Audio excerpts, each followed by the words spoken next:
this sporting mecca will host the semi-finals of the Jamaica Premier League powered by Digicel, and the 2 second leg matches underway this evening. First up, Waterhouse against Harbour at Sabina Park in Kingston, Jamaica. Harbour, of course, with the advantage from the first leg. Wherever you're watching, thank you so much for joining our coverage. My name is Donald Oliver. With me is Christopher Taylor. Warm conditions here at Sabina Park, 30 degrees Celsius and 71% humidity. And there is a stiff wind at the moment at 33 kilometers per hour. Pretty decent conditions for the players as we head into the evening. Waterhouse, of course, they are seeking to come from behind. They are usually dominant over this Harbour team, especially in recent times. The question is, will they be able to regain that form and book their spot into the final of the Jamaica Premier League for a 4th successive season? Harbour, they hold the advantage, and they'll be hoping to really come to the party, this young team, as they have that advantage from the first leg. So too, done beholden over the defending champions Cavalier, all to play for heading into the second leg.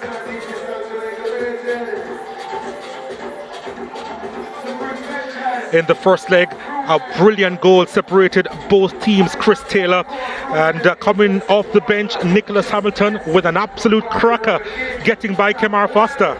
So important to have that impact player coming off the bench, and it's great to see Ludlow Bernard adding that to his arsenal. But yeah, what a strike it was for the former Cavalier man, showing the quality that he possessed for the Cavalier team when he scored his 21 Premier League goals. Well, this was his 23rd, and what a strike it was with the left boot, beating the best goalkeeper in the land at the moment, Kemar Foster, by some distance. He's been the best in the JPL, Foster, but he had no chance there, and what a goal to win a match by Nicholas Hamilton. Yeah, in fact, Harbour are winning their first match over Waterhouse in some 12 games. Over the course of those 12 games, they suffered 9 defeats, and we're talking about defeats including scorelines of 7-0, 5-1, 4-0. They have been really dominant, and let's see if Waterhouse will be able to get back that form in the second leg. Best to hear from their assistant coach right now, Daniel Bent, who spoke with Chris Taylor earlier. Just a short turnaround between the first and second leg here, Daniel. How has the training session been like for Waterhouse? Yeah, it has been good. Last evening, the chairman, Mr. Bentnow, visited our training, and he gave us some words of encouragement. So the players know the task at hand, and they are ready to deliver. Talking about to deliver at hand and so on, just a 3rd clean sheet of the season, or 3rd scoreless game for Waterhouse this season. How did the team react to that, and what kind of measures have you put in place to change it? Well, basically it's all about putting away the chances, because in the first day we got a lot of chances, but we did not put them away. So we basically we did a lot of work in front of goal this week, and we're ready. Squad bolstered as well, a couple of players back from injury. Yes. Deeper squad for Waterhouse, more choices off the bench. Yes, Devroy Gray gets a start today. Andre Moten out. The return also of Andre Leslie and Gregory Messam, who had a slight injury. So we are very, very fortunate to have them back, and we're looking forward to it. And in terms of turning around the result, what do you think are the key elements to do that? Create chances, score goals. Ron, talk to me about your season so far. Not in the starting lineup today, but you've had some interesting moments at right back. Well, I mean, my season thus far is going really great. I mean, I must say I'm very happy, because I can see areas where I'm actually improving from last season until now. So, yeah. And apart from your game, talk to me about the team spirit. Obviously, you would have gone now 1-0 on Monday, but what's the dressing room like coming into today's fixture? Well, we are still in good mood. We know the task at hand, so we just have to come out here and play some quality football and just take our chances. Cardinal Bembo has to be instrumental this evening in order for Waterhouse to stand a chance of getting by this Harbour team. 9 goals to his name so far, and I tell you what, he knows how to attend and perform on the big stage, and he'll be wanting to do that again under the lights here at Sabina Park against this Harbour team. Let's now hear from their coach Ludlow Bernard as they prepare for this test. a lot of things really coming together for Harbourview in the last few weeks. Consistent performances with what we didn't see early in the season. Would you say you're peaking at the right time? I think I'm getting there, you know, but it wasn't by accident.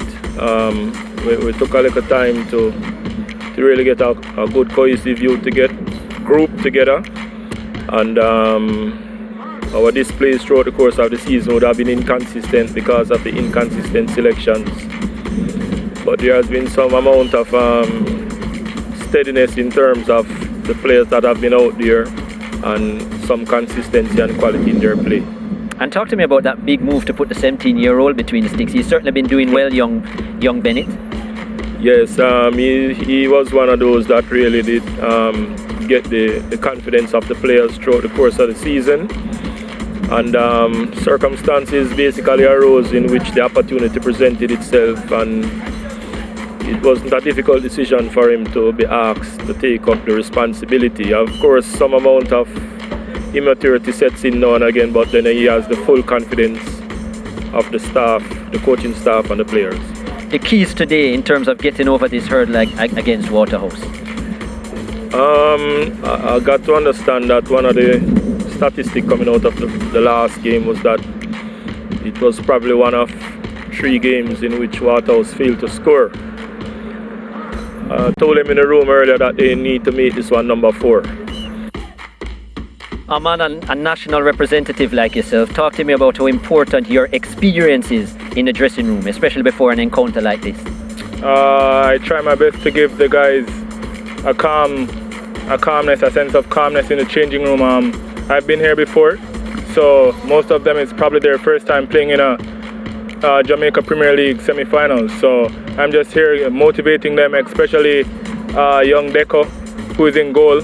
I've been supportive since I got back from national duties with him being in the goal. So I think I'm just there supporting the guys right now, and we're doing really well. So that's all I can do, just keep on supporting and motivating the guys as best as possible.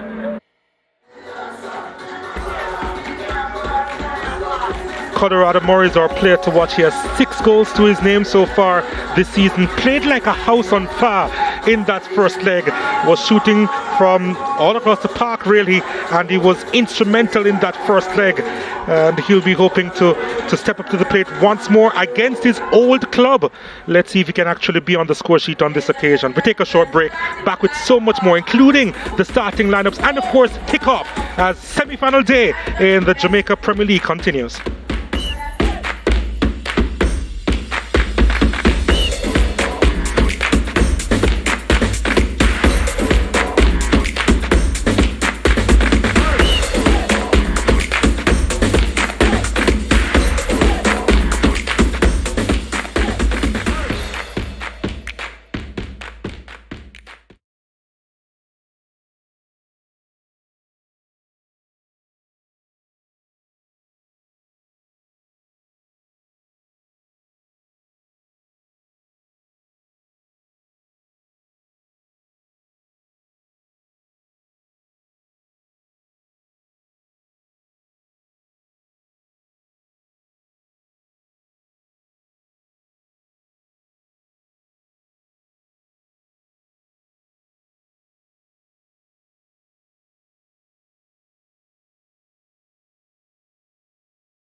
Welcome back to Sabina Park as we prepare for semi-final action in the Jamaica Premier League, powered by Digicel. First up this afternoon, Harbourview against Waterhouse. Harbourview with the advantage from the first leg, and they'll be hoping to maintain that form, that advantage, and qualify for their first final in about since 2003. And let's see if they'll be able to go into their first showpiece final since that time. And it seems as if they may be just a little bit nervous. The squad with a lot of youngsters, their spectators, their supporters in the stands, will be hoping to see a very good performance from their squad over the course of 90 minutes or so. If it's tied on aggregate, of course, we go into extra time and then the dreaded penalties. Right after that, of course, the champions Cavalier will be in action against Dunbeholden. Dunbeholden with the advantage in that semi-final encounter. Chris Taylor is with me. Want to know your initial thoughts on not just this semi-final day, but this first matchup between Waterhouse and Harbourview. Exciting day, great surface here at the Bentnow Park, lovely atmosphere, great weather. And yeah, from the first leg, two interesting matches, two very tight games, and I expect something similar here today. Waterhouse against Harbourview. I would be very brave to predict that Waterhouse would not score in 2 games running, and I don't really see that happening today. We see Andre Leslie there and Gregory Messam, they are back in the squad even though they are not starting, returning from injury. Great to see for them in terms of depth, as we see Javon James and company as well. So yeah, this Waterhouse team, highest scoring team, best defensive team, and I think in a do or die, in a must-win match here today, that we'll see some of that efficiency come into the fore. And I wouldn't be surprised, Donald, as I said previously, if this comes down to actually maybe a 2-1 victory for Waterhouse. I wouldn't be surprised if Harbourview were to find the back of the net again as well. But I think this could go into extra time and maybe further. London Bernard said that he was anticipating his team holding another clean sheet against Waterhouse. That's going to be hard pressed, but he also says that he expects Waterhouse to be on the front foot and and for the spaces to open up for Harbourview to possibly counter-attack. Yeah, I think the diversity of the attack from Waterhouse, I find it, unlikely, very unlikely that they would have a dull performance yet again. Denardo Thomas really didn't come to the party. Cardell Bembo was kept quiet for the most part. And yeah, they did get quite a few chances, though. The best probably fell to their experienced Keithy Simpson, who has just 2 goals on the season. Probably not the person you would have wanted to get that chance in the 18-yard box, and he couldn't convert. But I think Waterhouse will find the back of the net today. And as I said, a lot on the line. No Marcel Gale, and the statistics have shown that their focus and consistency not at the same high level when he's not there. So that's something that's working in Harbourview's favour. 2 games he was absent, Marcel Gale, in the preliminary round. Waterhouse actually conceded 4 goals in those 2 games. A draw and a win. This their 3rd game on Sunday, their first loss. So a win, a loss and a draw without Marcel Gale. But more importantly, 5 goals conceded, as I said, in these 3 games. This is a team that only conceded 18 goals in 22 games in the entire preliminary season. These 2 in particular, Trayvon Reed on the left, Philon Lawrence on the right-hand side. Again, youngsters continuing to make that transition to the senior level. They have been pivotal for Harbourview this season, especially the latter stages. I'm impressed by both of them. Yeah, Trayvon Reed has been playing from the start. He's been good right throughout the season. Philon Lawrence just came into the party, and he's been doing well, the former Holy Trinity and JC star. He scored a brace a couple of matches ago, but his trickery in the wide areas and his pace is something that is giving the defensive units a lot of trouble. And of course, Colorado Murray was that puzzle piece that I thought was missing for Harbourview. They really lacked a potent number 9, a quality number 9. And Colorado Murray, a man who has lifted the golden boot before, and also when he was playing for Waterhouse, had a 12-goal season for them. He is a quality player. And yeah, it makes the Harbourview attack that much better and puts a lot more pressure on this team in the light blue and white of Waterhouse.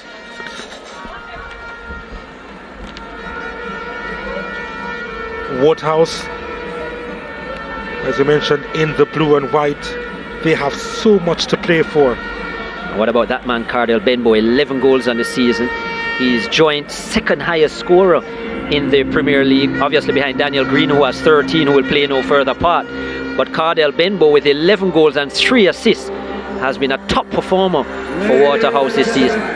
Please welcome the team for today's opening encounter, Waterhouse FC and Harbour. Well, I tell you what, misfortune notwithstanding, when they are in the showpiece final, Waterhouse, they're seeking to go into that showpiece final for the 4th successive season. Harbour, on the other hand, will be seeking to make that Jamaica Premier League final since the 2003-2004 season. They have won the league since that time, but it was in a league format. And now, because of these playoffs, because of these knockouts, they are seeking to go into a new dimension, possibly a new era with this young squad against the Waterhouse team. They have been there and they have done that. And who will come to the fore over the next 90 minutes or so? That's a big question. As we take a look at the officials, the ones in charge for this game, Odlan Harding, the captain, comes across to meet up with Ramon Howell. Christopher Mason is the man in charge. He'll be assisted by Melvin Reed, Ricardo McKenzie, and Nerissa Golson will be the 4th official. Referees, we're here to officiate. Please respect the referee decision at all times, alright? Yes, sir. Enjoy the game, all the best. And at the end of the day, may the better team win. Waterhouse, we have your FIFA, living football, calling the FIFA. Living football is so you can choose all our tricks. Alright, switch over tonight. Kick off is here tonight.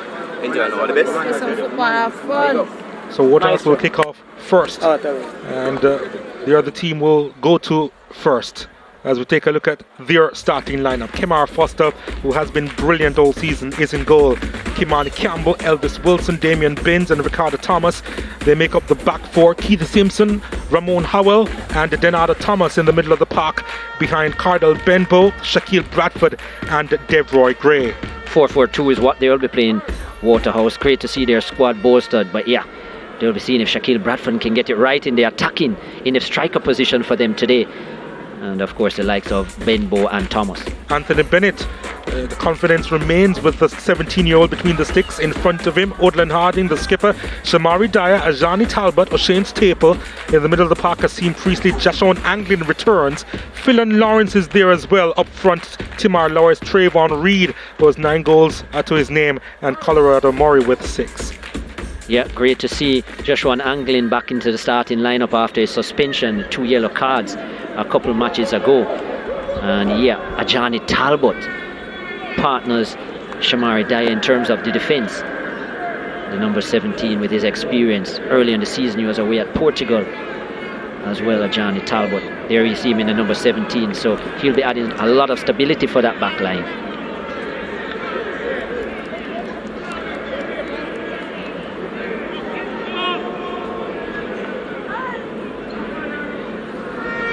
So, moments away from kickoff here at Sabina Park. Waterhouse will be kicking towards the Blue Mountain Range. Harbour will be kicking towards the Caribbean Sea and to downtown Kingston. The opening moments here, critical. We'll get to see the dynamic, we'll get to see the type of game that both teams want to play. As Waterhouse, they try to come from behind on aggregate.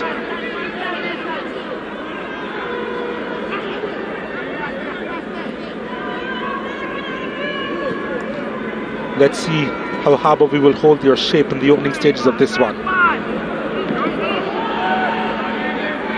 Bentnow with a chip inside the box. It's a free chance there. Couldn't quite control it. Or didn't have the time to get it under control. Wondered at one point if Devroy Gray was better off going with his head. Don't think they would have ever allowed him to take that down on the chest. Lovely chest pass there, and Bentnow, good vision. What waiting in that pass. Could he have gone with his head though, Devroy Gray? Maybe just a little bit too low, maybe. Yeah, but he had time though, that he could have gotten low as well and tried to steer it on target. No way they would have allowed him to chest trap that and then strike. So good start though for Waterhouse. First bit of warning for the Harbour View defence. Damien Gordon in charge with the absence of Marcel Gale. And I think Andre Moulton would have started had it not been for the injury. So because of that, Devroy Gray is in.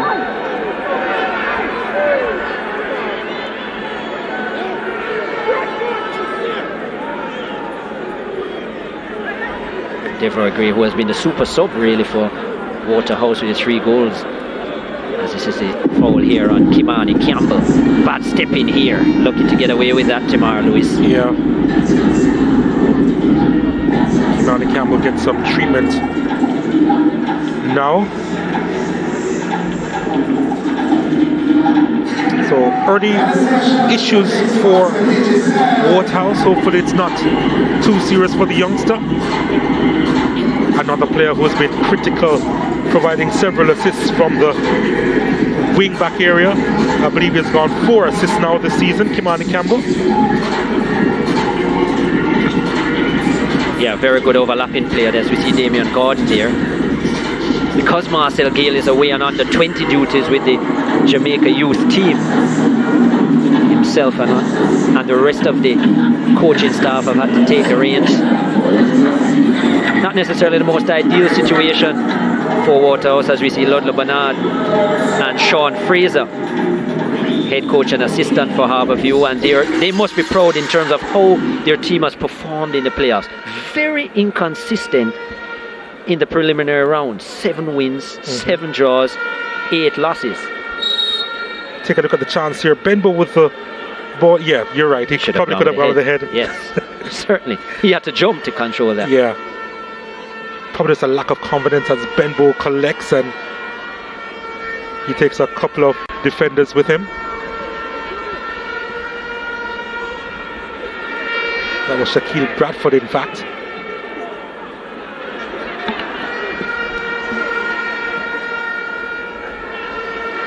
Thomas. He's who needs to come alive for Waterhouse, Donald. As you see Phil and Lawrence getting back to some defensive work, but Denardo Thomas has been very quiet in this fixture so far. And he's one of the players that brings a lot of electricity, if you want to call it, a lot of energy to this Waterhouse team from the wide areas. And the more they keep him quiet, Harbourview, the better off they will be. Yeah, foul again. Harbourview not willing to give any space at all to Waterhouse, which is a good ploy. But they also have to be careful. These free kicks can be dangerous. And they have an opportunity here with a set piece Waterhouse. Let's take a look at this delivery. It's not a bad one.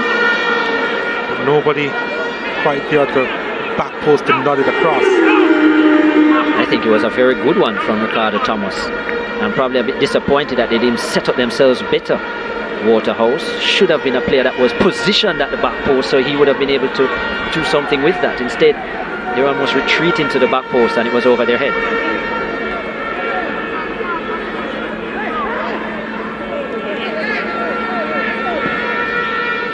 Thomas.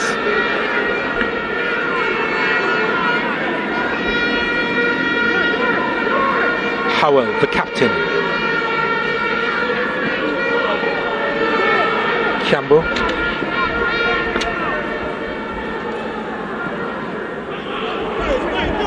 Harbourview defending stubbornly.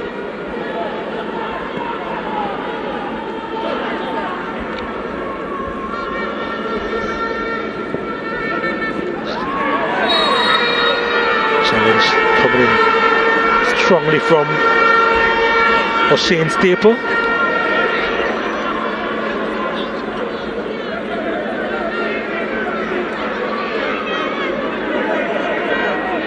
There's the infringement there on Bentnow. Thomas trying to skip by a challenge, and the referee says it's an infringement that sees Lawrence goes into the referee's book. Yellow card shown to Phil and Lawrence. He wasn't too happy with the call.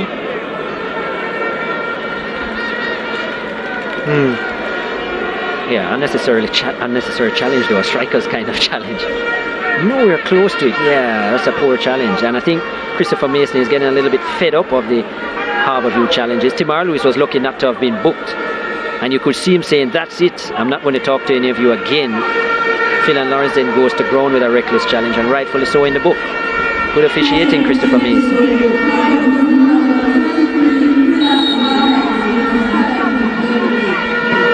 Here's a free kick at the back post. Heads go up. Oh, that should have been a better connection there. Was it Devroy Gray at the back post again? Yes, it was. Another really good delivery put into the box, this time Cardell Bentnow. And to give Waterhouse credit, the positioning from the attackers was better. Somebody at the back post, but wow, Devroy Gray, that's a poor header. And he was free. Look at this here. Got away from his marker very well. I think Colorado Murray was on duty there. Didn't follow him, but he should have done better, Devroy Gray.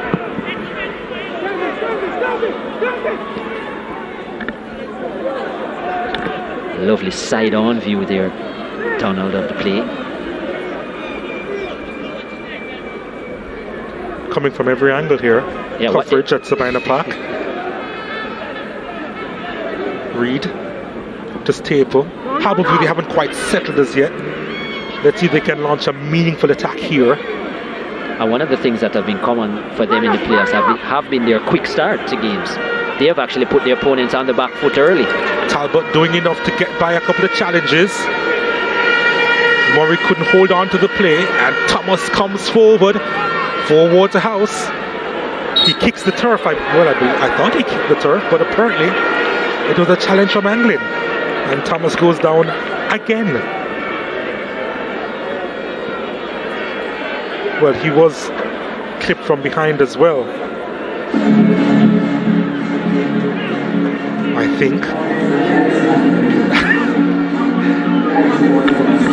I think he got a slight touch on the Achilles there. Just as he was about to kick. Yeah.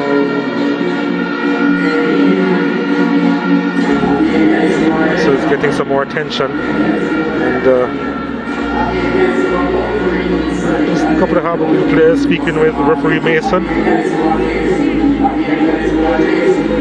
Probably in the hope of getting on his good side.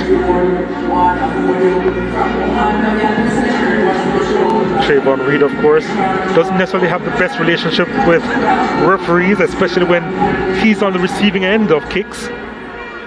But Harbourview, they haven't quite settled as yet, and we haven't seen him on the ball a lot, Reed.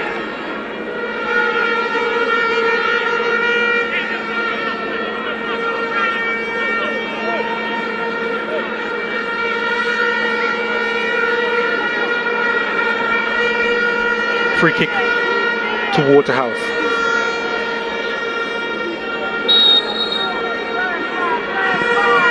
Here it comes, inside the box, nodded behind for a corner kick. You see him Priestley in the right place there.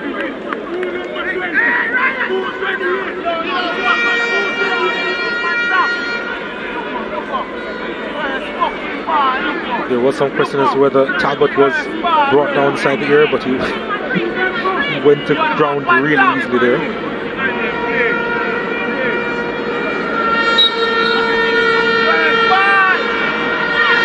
This is going to be an in-swinging one.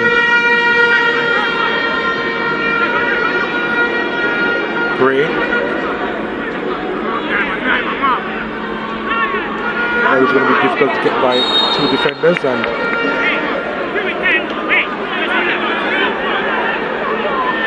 well done there at the back.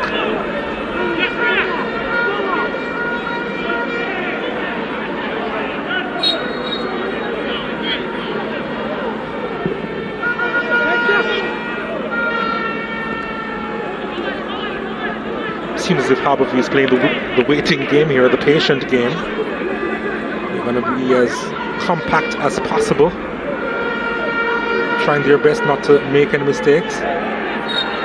Reed gets a call, so right now a smile on his face for getting one in his favour.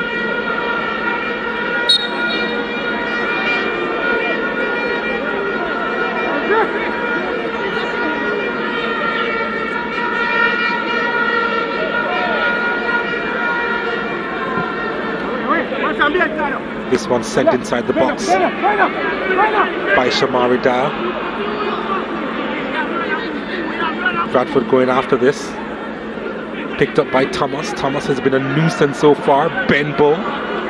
Now Campbell. I think he was thinking of a shot, you know. And then that ball inside the area was a little bit too wayward. Taken away by the wind. It's been inaccurate so far, Waterhouse, but the start has been good. Using both flanks, getting the ball deep, looking to get balls towards the back post. Numerous players in the box. But you just need to be careful. Jemani Campbell certainly has the ability with that left foot from the wide areas. We've seen it right throughout the season. Second only to Javon James in terms of assists in this Waterhouse team.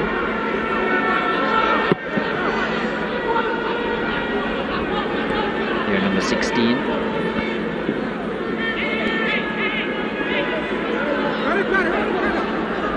So far, minimal possession for Colorado Murray or Trayvon Reed. They haven't been able to see the ball at all. Closing the avenue very well so far, Waterhouse. As we thought, they've been the most efficient team in this Premier League 2022. Best defensive record, best attacking record as well. So, as I said, very unlikely for them to have 2 bad games in a row. Handball there from Bradford was.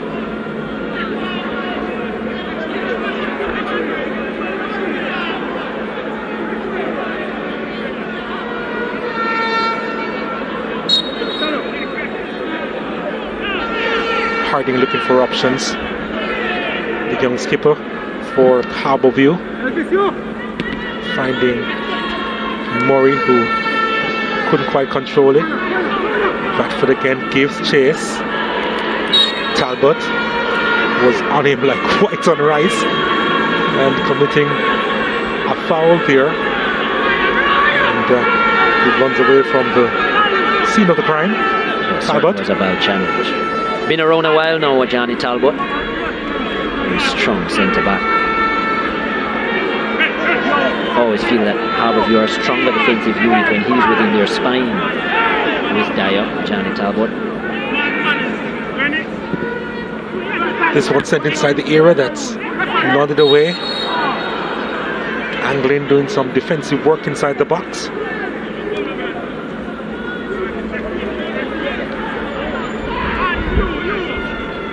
Our baby must be happy to have back Joshua and Anglin as well, because not only is he good defensively, but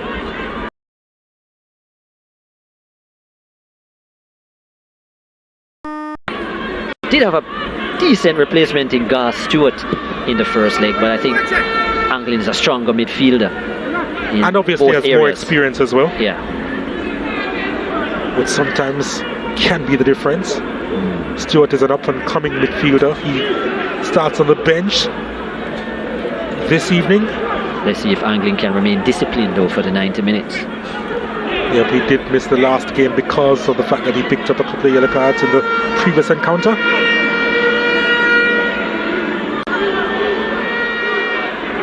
Into Shaquille Bradford. Bradford with a shot. Was there a deflection? There was. It's a corner kick to Waterhouse.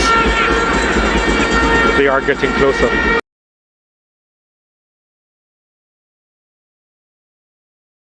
Game, so don't want to be giving him too much space. He has 4 already this season and not afraid to kick with either the left or the right.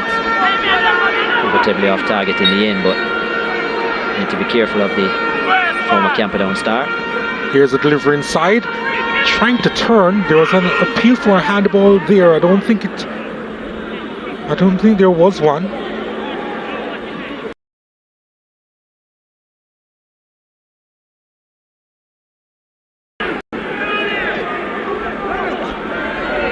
Howell.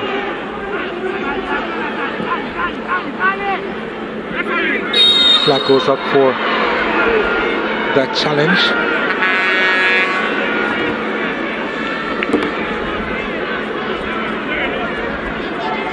Gray in the middle of it again.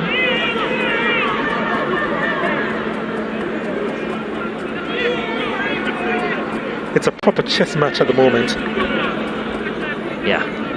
Deborah Gray hasn't had much joy when he started for Waterhouse. He hasn't scored a goal when starting. And I think the other option for Shaquille Bradford has been an issue for Waterhouse somewhat since the departure of Andre Fletcher. And I'm wondering if they might have been better served experimenting with, say, a Gregory Messam, or even playing with maybe Stephen Williams instead, and having Deborah Gray come off the bench just because he's been a super sub for them.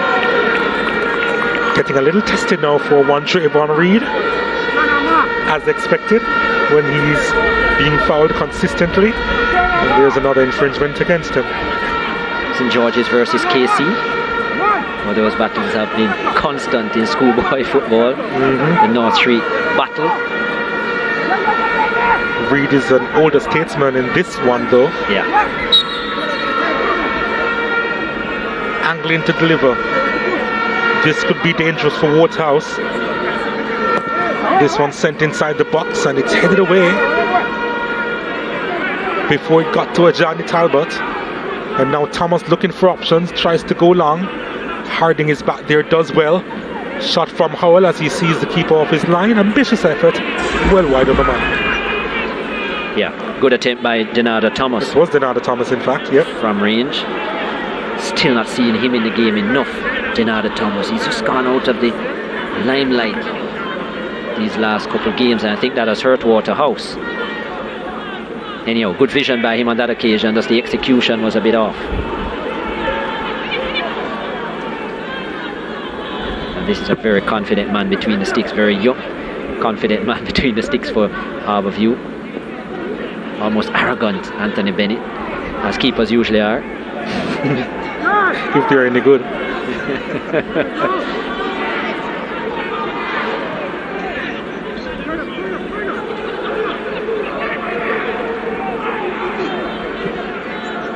Bentnow was trying to play that one inside to Howell, or Simpson was lurking on the edge of the box. Picked up again by Thomas. Poor pass, Murray. Thomas. Denardo. Awful. Still happy to see him on the ball though from a Waterhouse perspective. I think that's a good sign. And usually very willing to run at defenders and so on. Even on that occasion, not really seeing it, just a little cut inside, and yeah, the shot was well off. And I'm sure Ludlow won't be happy with the fact that they have been allowed so much space, the Waterhouse team.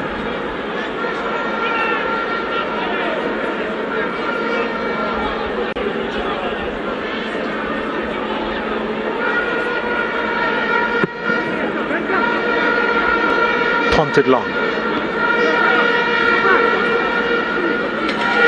Howell. Denardo Thomas. Howell. Thomas. Bentnow. Wonderful football. Here's a chance for Waterhouse. Comes across the area, headed away by Anglin, and the whistle goes. The flag went up for offside. Goes a total play. Offside. That's very surprising. Let's see here. He was onside. He was certainly onside. Oh, so probably because the ball went out of play. Ball went out of play. Yeah. Must have been, yeah. Although he wasn't quite in line, was he? The assistant referee, but definitely not offside though, that's for sure. Lovely view across the field there. Actually, the runs have been well timed so far by Waterhouse. That's been something that's been noticeable in the first 20 minutes. The runs to the back post have been excellent. It's been all Waterhouse so far. 57% possession, and here they come again. They desperately seek the equaliser on aggregate. Simpson. Difficult for Harbour to get out of their own half at the moment.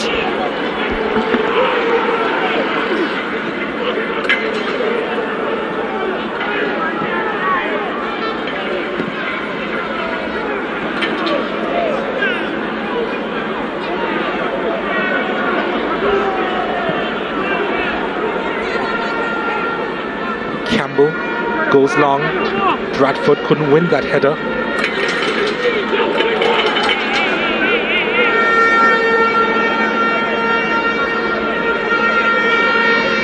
Campbell almost got through. Campbell picks it up. Oh, lovely ricochet to Gray. Oh my goodness. It was Thomas rather inside the box. Yeah, fell to Denada Thomas, a man who scored some 7 goals so far this season, and maybe that should have been 8. A confident Denada Thomas would have found the far corner with that. It bounced nicely for him, and he still scuffed it badly. Timing off Denado. And another chance goes a big in for Waterhouse. They have gotten quite a few in this tie. Really good ones in the first leg. And yeah, he looks a bit frustrated. Damian Gordon.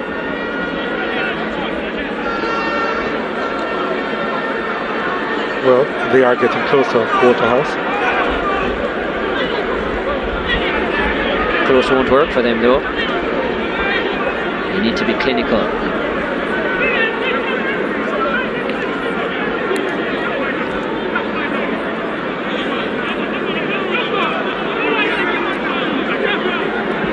Thomas would want to do over there. That was a big opportunity.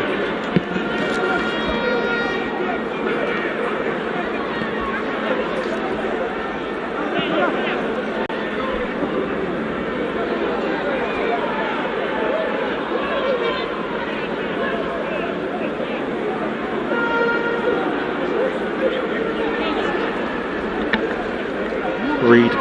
41 goals in the first round, Waterhouse.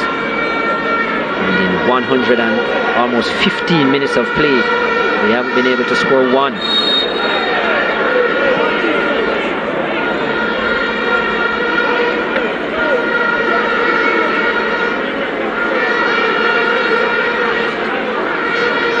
They have suffered 2 successive losses, Waterhouse. Of course, they went down to Arnett Gardens in the final game of the preliminary round, and of course they lost the first leg here.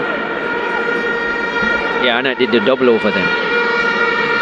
Their other loss came against Molynes, which was a shocking loss, but the best performance from Molynes all season, a 2-0 win. Flag goes up, offside called against Bradford. He can't believe the call. The crowd can't believe it either. Wow, he was onside. He was definitely onside, Shaquille Bradford. He was comfortably onside. That's a strange miss. There are at least 3 players playing Bradford onside. Anyhow, still a good start for Waterhouse. Shout out to the main sponsor, Patriots of Jamaica Limited. Supreme Ventures. Conservative. Interesting game so far. Waterhouse dominating the possession, dominating the play, having the better opportunities. And they are going to continue to press. But at the same time, what has been impressive is that they haven't allowed Harbour View a sniff of their 18-yard box. 25 minutes gone. You can play for them and play our game. And 1 more game on and the game done. Them dead.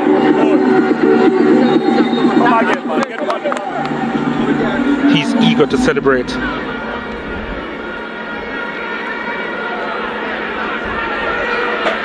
Bennett hasn't done a lot, but his team is under pressure.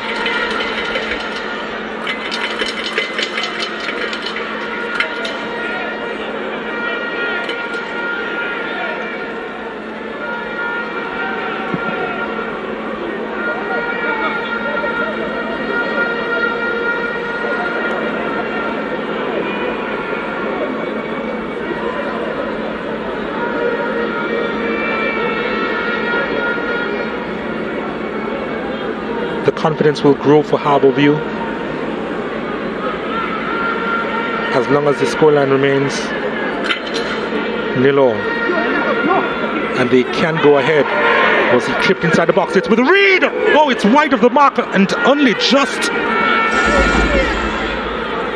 The ball went to him and he almost took the full chance.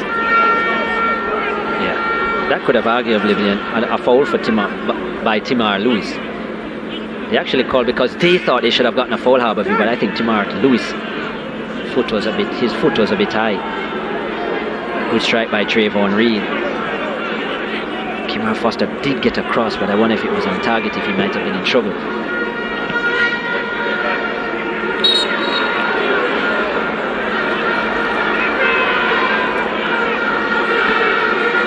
Was that another offside call?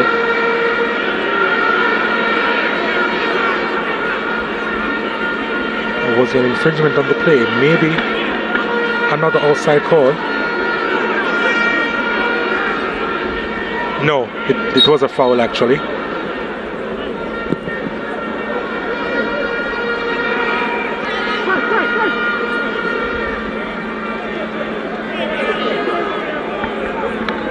Carter McKenzie having a busy time of it as the second official.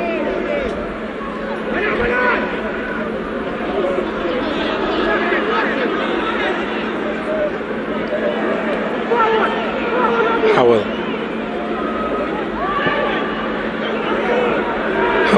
looking back at Murray, but the play continues.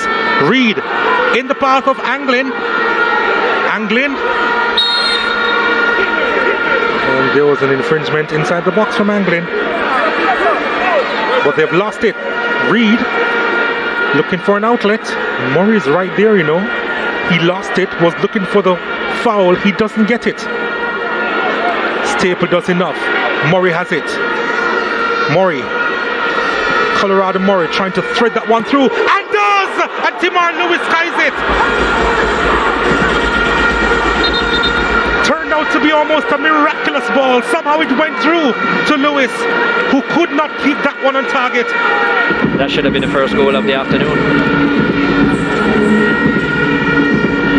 Lots of mistimed challenges in the middle of the park. Poor defending there by Ricardo Thomas. Just cannot make a mistake like that. And Kemar Foster makes him know. But Timar Lewis, you've got to be finding the far corner there.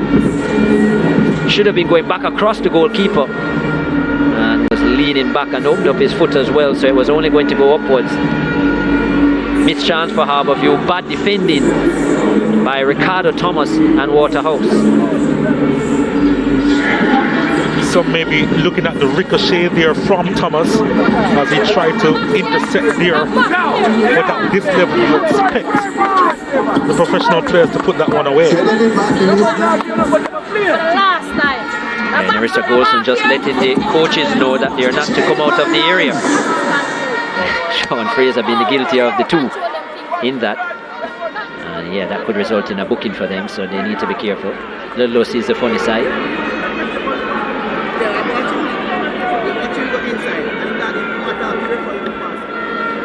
Intense contest though. On the sidelines? Well, that as well.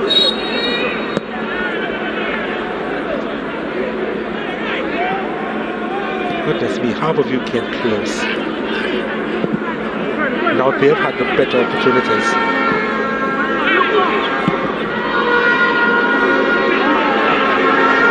They come forward once more. He's thinking of a shot. Probably should have remained, I thought. Well wide of the mark on that occasion. Showing his ambition in the process there, Damian Binns.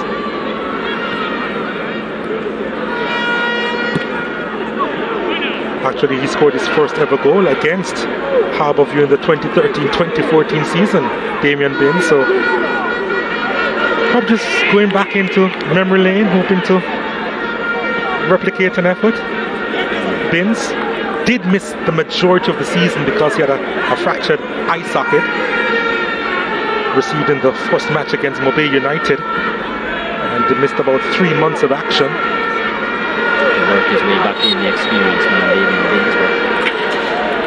Once he got himself match fit, he's been a permanent fixture alongside Elvis Wilson.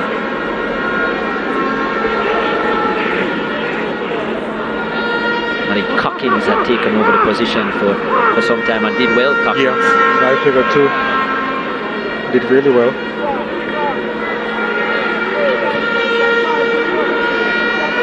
Nice turn by Gray. Has Bradford for company. Thomas at the back post. Across the... Well, it almost reached Bradford. But again, the Harbourview defence stubborn. Talbot was there. Timar Lewis didn't know what to do with that one. Now he has to defend. And he does well. Or relatively well. Is that an infringement? Is it a free kick to Waterhouse there? And it's Timar Lewis again. Now, why isn't he going into the book? Let's see what happens here. It's a poor challenge. Never played the ball at all. Did get the warning, and I think he's lucky to get away with that, because Christopher Mason had given him the warning after about 4 minutes that this is the last time he's going to talk to him. Card kept in the pocket.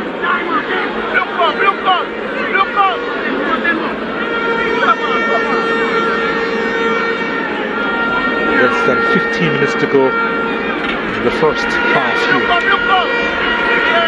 Waterhouse again seeking the equalizer.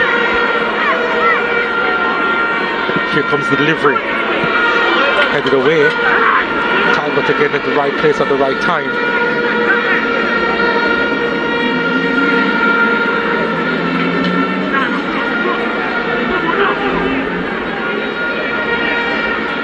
Bradford trying to turn but couldn't.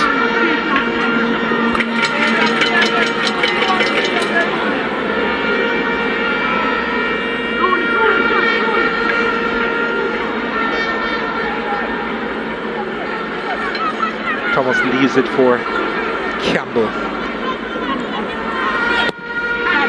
Campbell's ball inside. Put behind for a goal kick. Yeah, last touch of Simpson, it seems.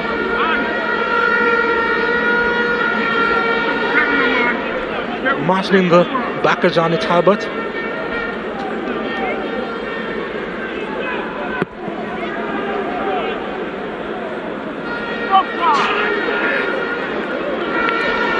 Yeah, since coming back from Portugal, Talbot, he struggled a bit with injury. At one stage he was out sick, Johnny Talbot, and Wellington was there in his place where he kind of chipped and changed the defence line, Ludlow Bernard. Bradford. Thomas. Looking for that additional yard of space. And Howell couldn't quite connect there. Murray trying to run into space. Campbell is with him. Reed, was he clipped? He was. Free kick to Harbourview.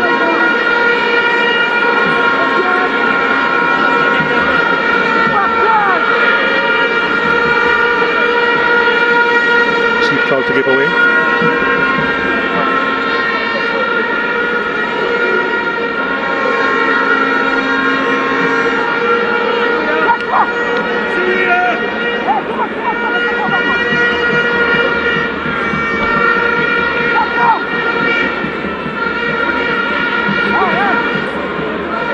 Harbourview, they've had the best chances in this contest. Let's see if they can create one more.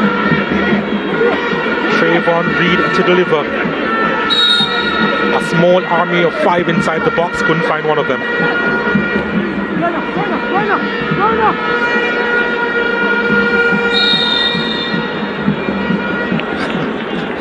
There was a hand in the face there. I believe it was accidental from Bradford, who offers his sympathies now.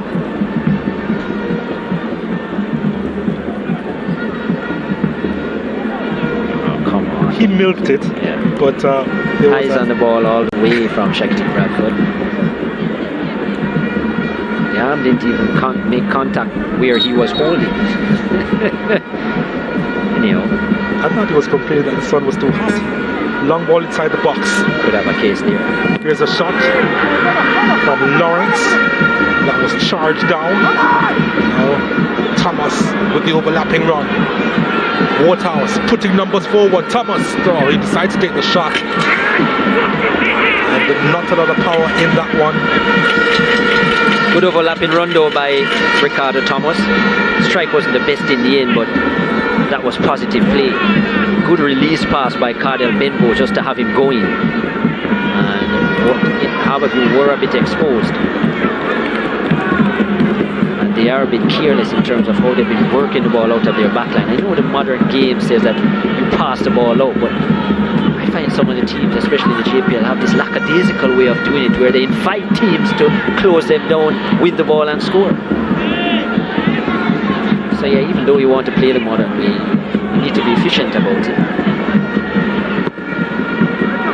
Yeah, it's not the best way to do it, I suppose. Lewis picks it up.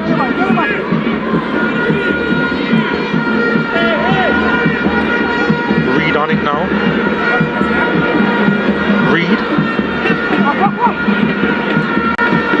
Angling. Priestley. Staple. Header away. Angling again. Angling drags that one wide.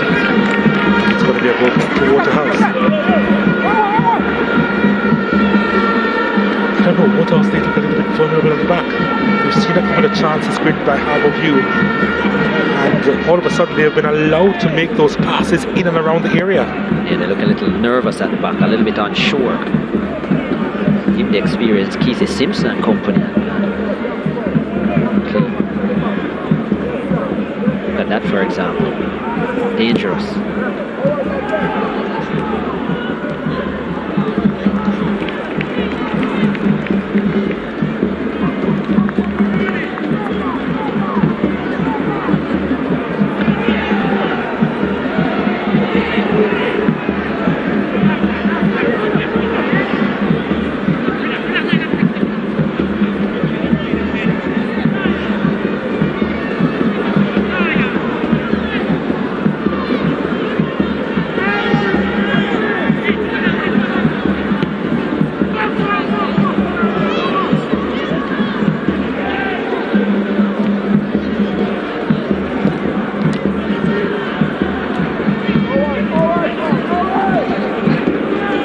Bentnow angling, exchanging interceptions.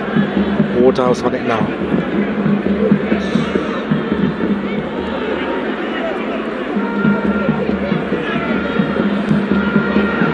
Lawrence angling. Back to Lawrence. Murray.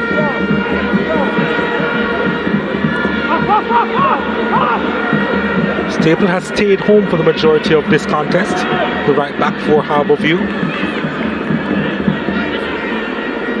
Talbot ventures forward, goes long looking for Lewis. Not a bad ball, you know, but the flag has gone up for offside against Timar Lewis.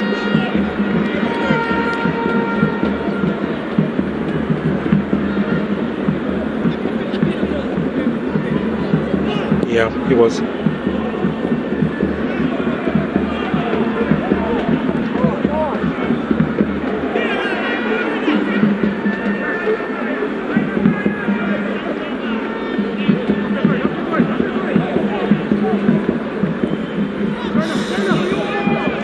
Hopeful ball looking for Bradford. And it's put into touch by Dan.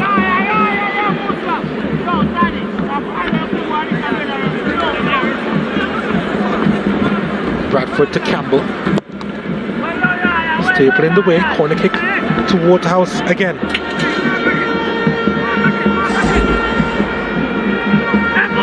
Five minutes to go in the first half.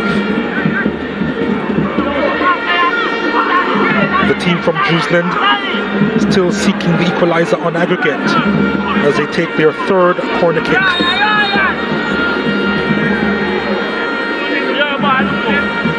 Here's the delivery. A lot on it. Too much on it. There's not a lot Ricardo Thomas could have done with it. Making a mistake, losing possession.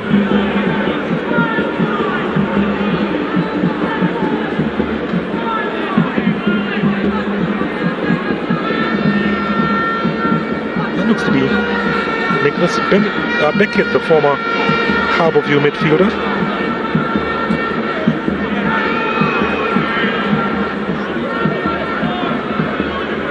Former Woolmerian as well, Nicholas Beckett.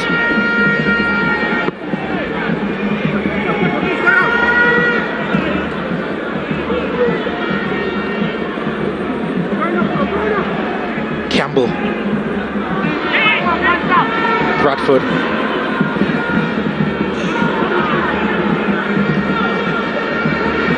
Reed. Was it being pulled? Just a glance at the referee. Got the call in his favour.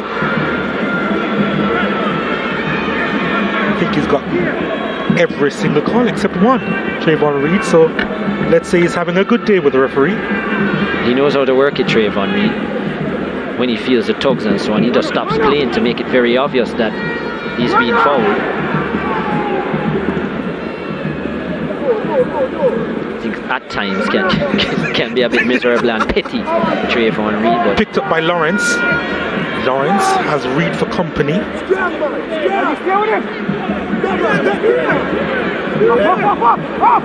Lawrence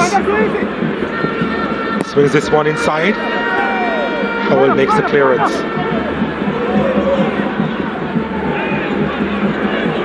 Free ball to Bradford. The play is going to be called back for the infringement on Shaquille Bradford after he made that pass. There it is. Dyer doing more than enough to bring him down. Took so long to make the pass to Shaquille Bradford. Keith Simpson made a nice forward run. Didn't spot him. Wow. Don't like the ploy by Waterhouse just to loft it up front and hope for the best. Especially when they have creative players on the field. They have the likes of Denada Thomas, Cardell Benbow, even Ramon Howell, the captain, has the ability to pick a pass. Good wide players. Dasha Satchwell. Looking all... Coming from a business meeting, obviously. Yeah. Tivoli man.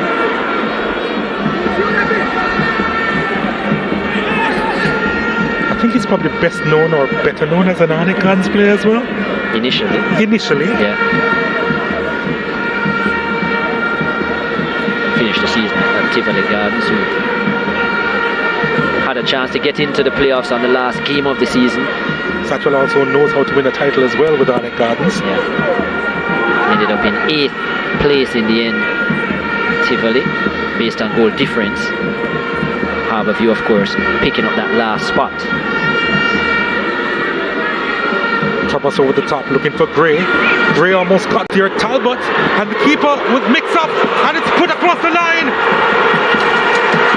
Shaquille Bradford was in the right place at the right time, getting his 4th goal this season. They go ahead in the second leg, and we're all tied up on aggregate with seconds to go before the halftime interval. Scrappy defending by Harbour View, and we've seen some of it from Waterhouse, but this time Shaquille Bradford, who is known to be in the right place at the right time, 11 goals over the course of the last 2 seasons, and his 5th of this season. Deborah Gray did well to hustle at Johnny Talbot, and he sold Bennett short. Maybe a lack of experience from Anthony Bennett there. If you're going to come there, you have to come strong and decisive, and he wasn't. Came and then backed off, ended up in no man's land. Should have been a slight tug from Gray, but credit to him. And Talbot should have cleared that ball towards the line. That's what I was thinking. You can't shield him. You can't shield the ball there. Yeah, I don't think the ball had enough pace for him to shield it from Bennett. But he exposed Bennett. And well, Bradford took the goal. Good finish by Shaquille Bradford. Very easy to mistime those and drag them wide because there are a lot of players in front of you. So Shaquille Bradford, yeah, makes it all square.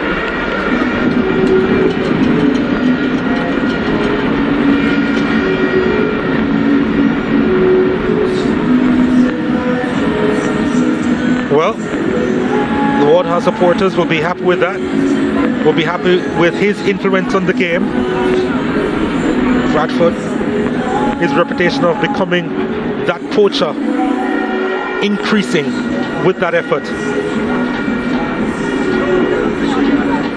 You mentioned before that it was always going to be difficult for Harbour View to maintain a clean sheet again? Well, I take it from the angle that it would be very difficult for Waterhouse not to score 2 games in a row. So, yeah, so efficient this season, Waterhouse. They started the better team for sure, even though it might be argued that Harbour View up to that point had the best chance. And Talbot had a good game right up to this point, but here it is from another angle. No way you could shield that ball at Johnny Talbot. You should have used your left foot and put it out to the sideline. And you just invited an opportunity. We spoke about Harbour View inviting Waterhouse into the box. And it should be noted that Devroy Gray will also pick up his second assist of the season. Did very well to get a foot in there as well.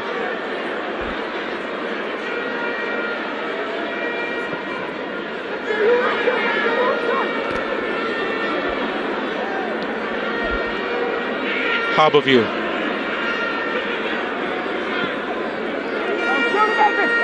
Murray.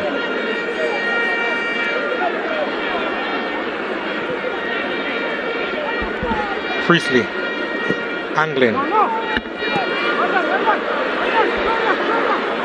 Oh, it's nodded forward. It's a big chance here for Waterhouse. Can they make it 2? Oh, it's wide. Well, Ricardo Thomas cannot believe it. Neither can we. He was sure to score for the first time this season, and it would have been a hammer blow. And I would have to say, all things considered, this is a poor finish by Ricardo Thomas. National player with his experience, options there, took the ball too wide, didn't even hit the target. Ricardo Thomas, and yeah, that's a poor finish. You've got to be hitting the target there. Not saying that he had to pass the Cardell Bentnow, even though he had made the run, but the shot has to be on target, has to be, and that's a big chance. It was what, 2-2 when he got away, or 2-1 in the Waterhouse favour. Surely Harbour View begging for the halftime interval now. They are on the ropes. They are on the ropes, and Waterhouse, they smell blood. Another player is down, so there's a gap in play yet again.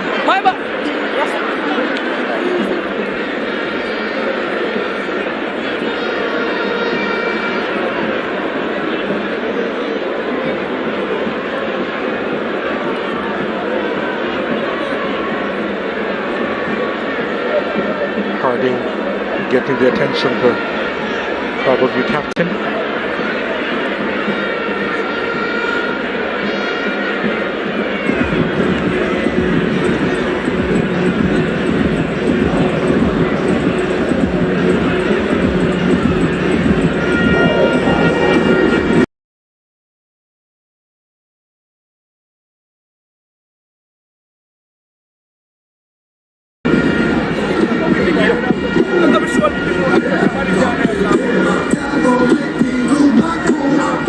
Maybe they're shaken and not stirred, but that's not a good sign. Seeing their captain on the stretcher.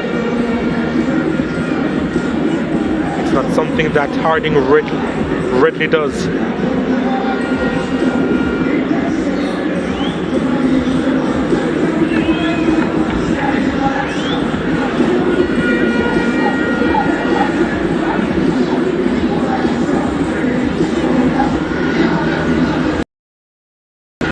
Halftime interval is close. They don't have to make any decisions right now. Spoke about Amal Knight, the national goalkeeper. Worst number 2 when Andre Blake is fit, being on the bench. Do they miss that experience?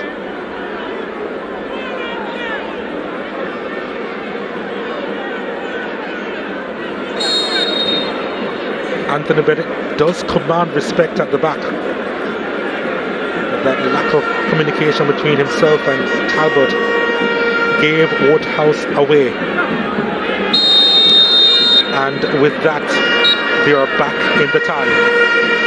1-0, courtesy of Shaquille Bradford and his poacher's instincts. His 4th goal this season. Talbot wants to have a quick team meeting before they go and hear from their coach. Bennett now has to be encouraged by the senior man in Amal Knight. Storylines all around as we head into the interval here. We are locked on aggregate. Waterhouse ahead on the day. Let's see what the second half will give us.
Jamaica Premier League semi-final action. We're live here at Sabina Park.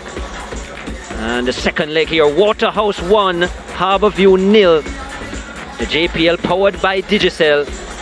And we're here after 45 minutes. Christopher Mason in charge of this one. And Waterhouse starting the better of the two teams. Coming forward, Cardell Bentnow, a nice lofted ball into Devroy Gray. Should probably have taken that on his head, Devroy Gray. And some good deliveries into the back post region of the Harbour View defence, not making it count Harbour View. Then this was Shaquille Bradford turning onto the left side, allowed too much space, almost getting that on target. They continue to come forward. This one would fall to Denada Thomas. Nice bounce for him, but scuffed it badly. And then the best chance up to this point, Trayvon Reid, who's been in good goal scoring form, just dragging that wide. Kemar Foster will say he had it covered. And yeah, there's Trayvon with a strike there, aiming for that far post. Scored 9 so far this season, Trayvon, and looking to get into double digits. Harbour View had a good little spell here. This was poor defending by Ricardo Thomas, and Timar Lewis should have got that on target. That was a poor finish. Should have been looking for the far corner there, Timar Lewis. Kemar Foster exposed, and they couldn't make it count. Waterhouse made the most of that opportunity. Johnny Talbot, for an experienced man, this was poor defending. Needed to get it wide. Devroy Gray with a toe poke, which was saved. And then Shaquille Bradford with his 5th of the season in the right place at the right time, as he is so often. And Waterhouse back in the contest, 1-1 on aggregate. Here we just see Talbot, good positioning at first, but had to clear that or head the ball to his keeper. He did neither, and Shaquille Bradford made them pay. That came after 45 minutes. Then this glorious opportunity, Ricardo Thomas overlapping well, didn't choose to pass for Bentnow, who was free. Probably should have, didn't find the target. Wasted opportunity for Waterhouse. And after 45 minutes, Waterhouse lead by a 1-0. 3 shots on target from 7 attempts Nothing on target for Harbourview so far, and some 20 fouls between the two. Christopher Mason has been busy between the sticks, and just one yellow card shown from Christopher Mason. One offside each, 3 saves for Kemar Foster between the sticks. Majority of the possession for Waterhouse. They have a 1-0 advantage after 45 minutes, 1-1 on aggregate. And we go to a break, leaving you with highlights from the first leg on Sunday between these two.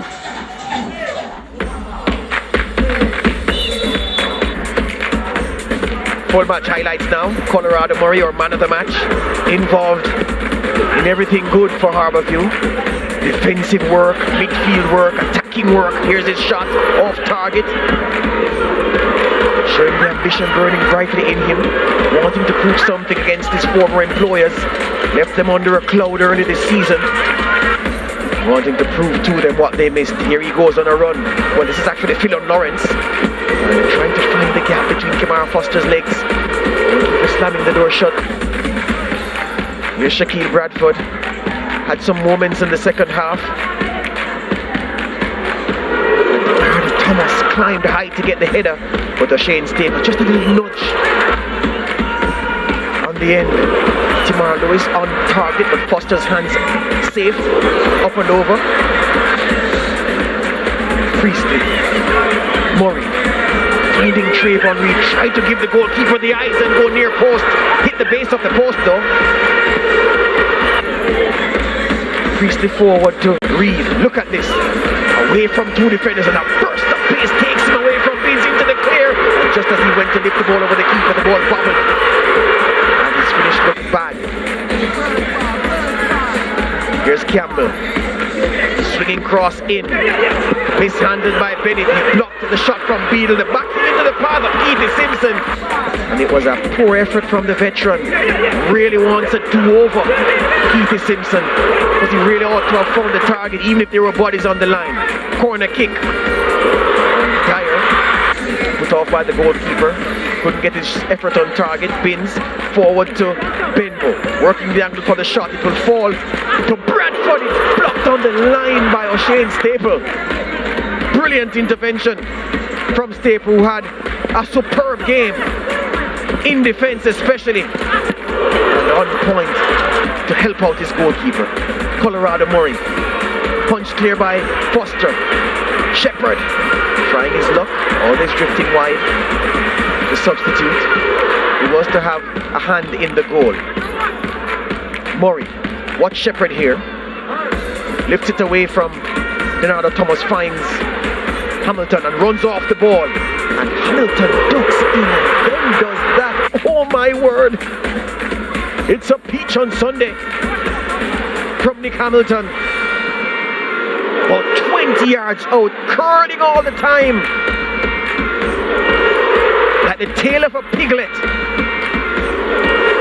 Kemar Foster, he had a second goalkeeper in the goal, they wouldn't have kept that one out. Nicholas Hamilton's goal, the difference between the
That's the thing about Shaquille Bradford. He knows when to come up trumps as a poacher for Waterhouse, giving them the advantage in the second leg semi-final of the Jamaica Premier League, powered by Digicel. We're 1-1 on aggregate. There is the number 18, the goal scorer, the difference maker in the second leg so far as they prepare for the start of the second half at Sabina Park. Wonderful scenes here, considered to be the mecca of Jamaica's cricket, but it's very much the focal point for this season's end of the Premier League. An action-packed season, a season where Harbour seek to come out on top. They're eager to make it to their first showpiece finale for the first time since the 2003-2004 season. Ludlow Bernard was pensive at the start of this one, and he would be disappointed that they allowed such a cheap goal. A mix-up at the back that Bradford took advantage of.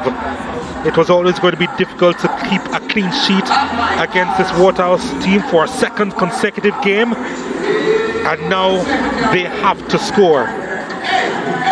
If the scoreline remains locked on aggregate, of course we go into extra time, and if it's still locked after extra time, then of course it's a lottery of penalty kicks. This is the first game of the doubleheader. A little bit later on, the champions will be in focus. They'll face off with Dunbeholden, but that's some way away. As for now, we are deciding the first finalist for this season's JPL. If you're just joining us, my name is Donald Oliver. With me is Christopher Taylor, still eagerly anticipating the start of this second half. Your quick thoughts on how this may pan out? I think based on how Waterhouse started the game, well deserved. Yeah, they did have a 5-minute period where they lapsed a couple of times and allowed Harbour into it, but I think that they have had certainly the better of the 45 minutes thus far, and they have kept Trayvon Reid quiet for the most part. They have kept Colorado Murray quiet, and Phil and Lawrence as well. Ajani Talbot started the game very well, but yeah, that has to go down as his defensive mistake, letting in Bradford for the goal. So, second half now underway. It will be Harbourview kicking towards the Blue Mountain Range, and Waterhouse now will send their attacks towards the Caribbean Sea and towards downtown Kingston.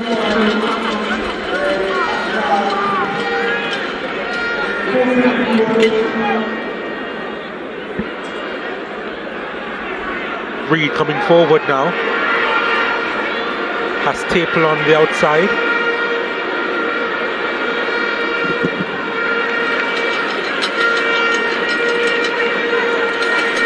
Trayvon Reid always trying to manufacture something. Yeah, forced to somewhat come forward, but I think they should have been looking to do this from the start of the game, Harbourview.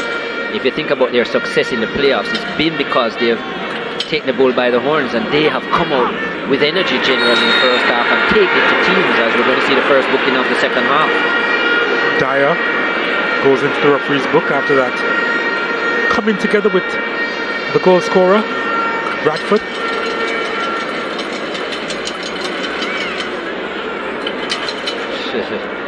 Went right through Bradford. Poor challenge there, but I think he was trying to send a message. And he got a message on the card. And there are a few Harbourview players that just need to be careful, because I don't think Christopher Mason is going to tolerate much from them in the second half. A lot of mistimed challenges in the first half, which he allowed to go without a card. But I'm sure, as we have seen right here, when they show their face in the second half, they will be booked. Through the back of Bradford, and that's painful.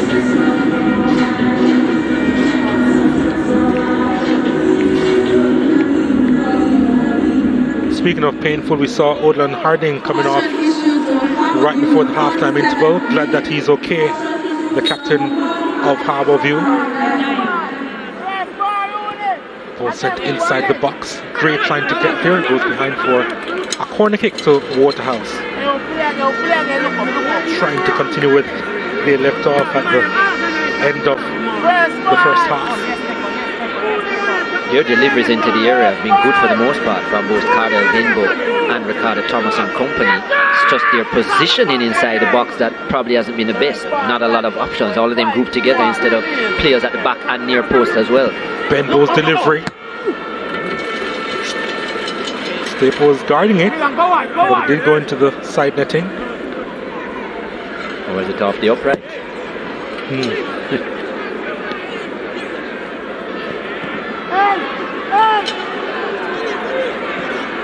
Benbow gets a return ball.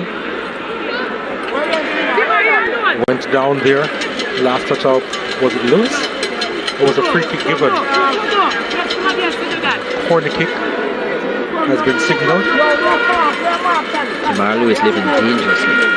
Likes to step with studs exposed, and it's a dangerous way to challenge if you don't get it exactly right.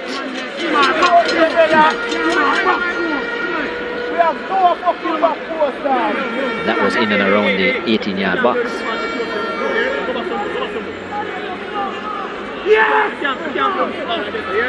Bentnow again to deliver.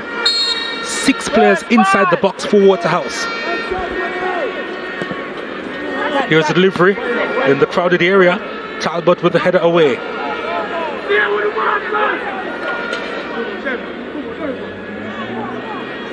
Timar Lewis along that flank. Lawrence couldn't quite gather. Elvis Wilson intercepting, and again and again. Bins. Campbell goes long.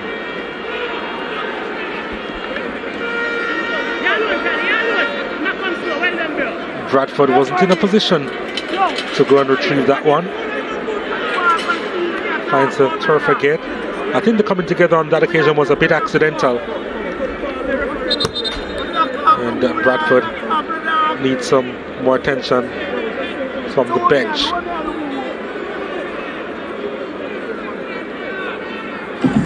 Yo, go back this and stop to the back on the wall together. Yo, go back. Anthony Bennett was under a lot of pressure at the end of that first half for Harbour, so much so that he has changed his clothing. The young custodian for Harbour, decided that a change of shirt and shorts necessary. Young Bennett in goal. And there's captain and coach having that conversation. Yeah, comes out in purple and white for the second half.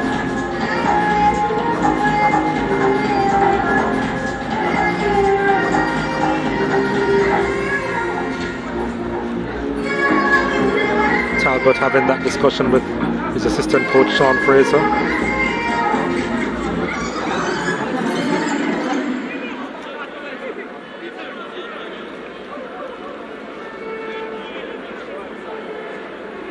Play will restart now.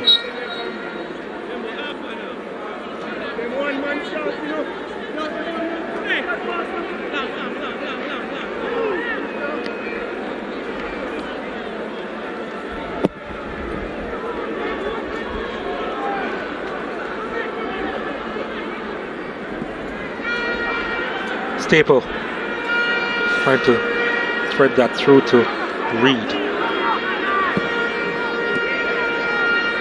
Angling to Priestley. Priestley to Harding.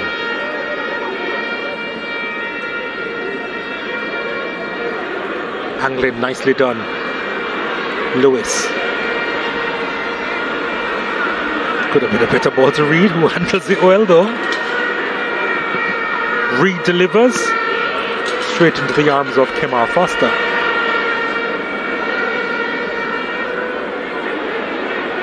This is Denada Thomas now.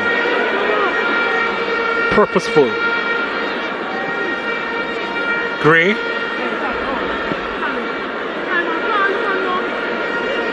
Talbot more assured on this occasion. Not quite sure what Gray was trying to do though. certainly wasn't a cross into the box. There's no way he could have gotten back that. It's actually a cute little pass by Denardo Thomas.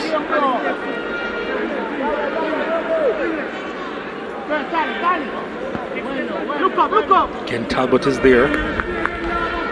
Another corner kick handed to Waterhouse. They're soaking up a lot of pressure, aren't they? Yeah. So funny, just that one little moment from Talbot. He's had a good game other than that. He's been really solid. Excellent communicator in the back line, Johnny Talbot, but for some reason something just went wrong for a split second and it cost them a goal. There's a delivery, headed away by Priestley.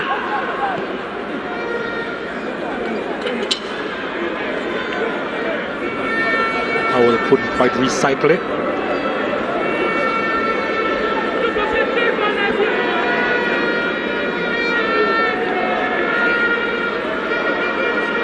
Reed has to be careful there. Thomas. The infringement was called against the right back. I also think Reed was guilty of leaving the ball and challenging Thomas. Look at that. Reed is not only shielding the ball, he's leaving the ball to put an elbow into Thomas. So he could have been blown for the foul as well. Yes, he could have. Here's Lawrence. Was he pushed from behind? He was by Elvis Wilson.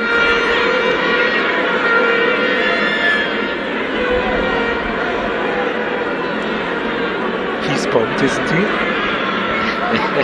Finesse, not his asset, Elvis Wilson. Very aggressive defender. He's had a good season though. One man of the match performance, or man of the match award, which came against his big performance against Molynes.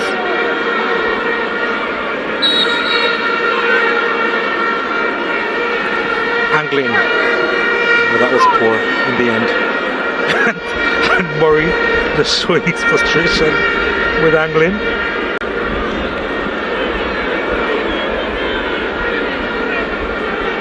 Not the best clearance from Kemar Foster either. Devereux Gray wanted it in a central region. Foster played it wide and, as you'd say in basketball, turned it over.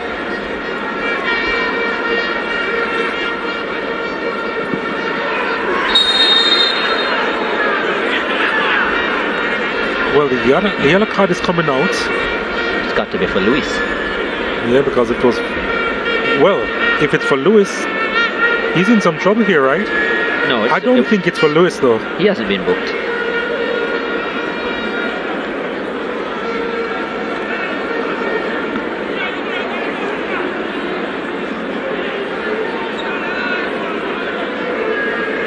Oh yeah, that card will be for Bentnow.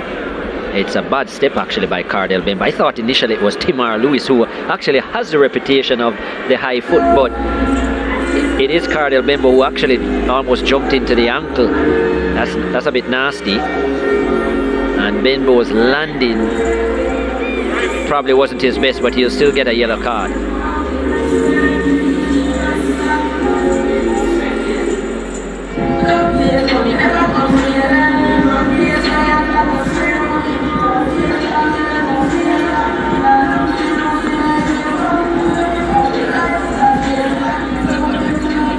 Diane Lawrence actually got carded for Harbour View. We had a conversation that Lewis should have been booked for a challenge. But well, no, for quite a few. For quite a few, you're right. And he had gotten a warning early in, I think, the first 5 minutes. Yes. And then he had a challenge on the flank against Ricardo Thomas where he should have been booked, got away with it. And then also one in the second half. But yeah, this time he's on the receiving end and Bentnow certainly doesn't get away. It was a bad challenge by Bentnow. I can't say he really knew where he was though, because he was looking at the ball, Bentnow, but studs into the lower shin near the ankle of Lewis. And some players warming up. Leslie, Andre Leslie. And Ron Beadle. Ron Beadle.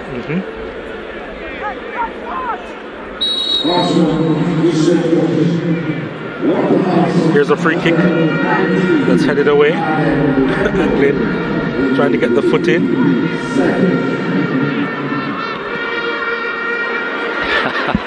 Well, Kimar Foster is not enjoying the wind conditions at all. He goes again to release, this time Bradford early, and makes the same mistake. He's gone with the wind.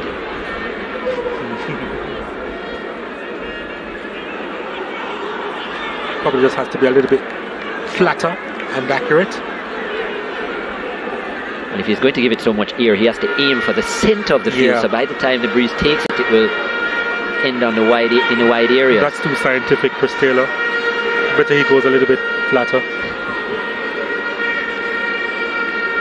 Not everyone is Tiger Woods, judging the wind and the pace and all.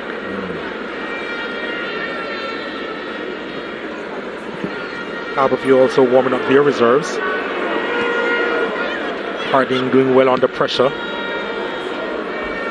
Talbot with the massive clearance. Harding wasn't too sure about that one.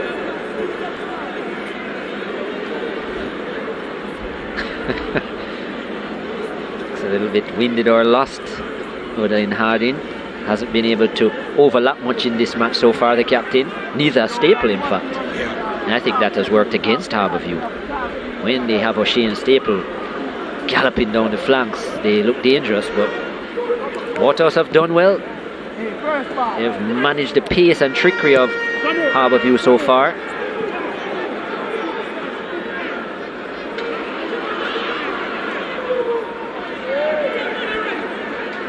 Phelan Lawrence has been quiet. Colorado Murray, you wouldn't even know he's on the field. Trayvon Reid, who is arguably their player of the season, has been involved but quiet for his standards. Oh, they've given it up to Thomas. Thomas plays it inside. It's a chance for Gray. Gray! Oh, the flag has gone up for offside against Gray. Well. Well, Bradford will be very happy that the flag went up, because what a miss this was. Yeah, Gray very well offside. Look at this miss by Bradford though. It actually went through his legs. Bradford just didn't sort out his feet. And I think he's, as I said, happy that the flag went up, because I don't know how you'd explain to the coaching staff that he missed that chance. I think it was slightly behind him, Chris. Through his legs? Slightly behind him. Well, he has a back leg.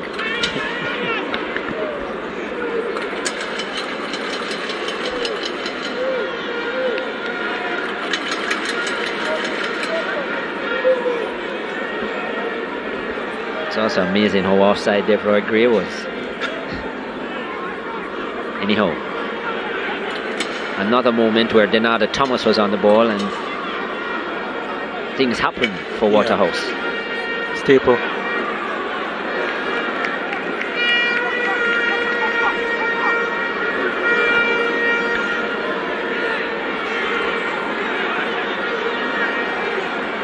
Reid robbed.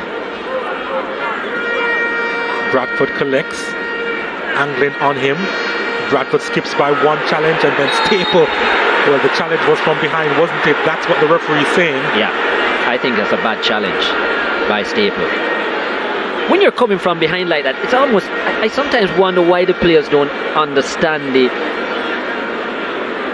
what would you say, the angles of it all. From behind with the ball ahead. Well. Yeah, no, well, not that. The argument will be from O'Shane Staple is that he touched the ball. But look at where he's coming from behind. It's impossible not to make contact. Look at that. He's taken out the right leg. Yep. Yeah. Cut into the right leg of Bradford. No way that's going to be a legal challenge. He would have to get his foot around Bradford and then scoop the ball away, which is a much easier, much more difficult technique.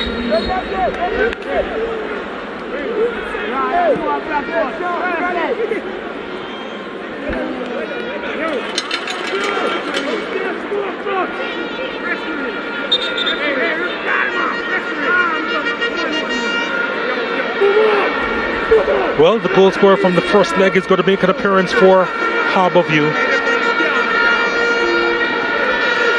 Phelan Lawrence has been taken out. has had a quiet game, Phil Lawrence. And quite upset that he's been taken off, Phil Lawrence, so didn't even want to congratulate Nicholas Hamilton in coming on. Not the best team spirit, but good to see the passion from Lawrence. But he, as you rightfully said, he's had a very quiet game, not really been involved. And Hamilton will be high on confidence. Oh yeah, he would be. And he's also very experienced. Ball over the top. Wonderful. Bentnow. Inside again, a miss kick from Bradford. And that was a miss kick. And he lost possession. The game opening up a little bit. Nicholas Hamilton gets his first touch. Was he clipped from behind? He was. Campbell the culprit. Well defended by Kimani Campbell though. Nicholas Hamilton running at him initially, not the challenge here, but also the fact that Hamilton was running at him at pace. And he timed his challenge well. This was a lovely touch by Cardell Bentnow, and then the skill here on the flank. O'Shane Staple in trouble. Good ball. Oh, it actually didn't get to Bradford. Yeah, so he did miss it. Yeah. Well defended, Shamari Dyer. Well, talk about angles, huh? Hamilton again looking to cut in on that left side. Well stopped.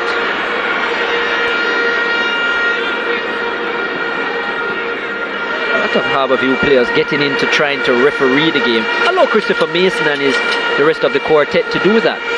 Play the football game, and that's why Kasim Priestley was booked as well for dissent. And you saw Odelin Harding a few moments ago stopping the play to argue. We just need to get on with the game and try and find a goal.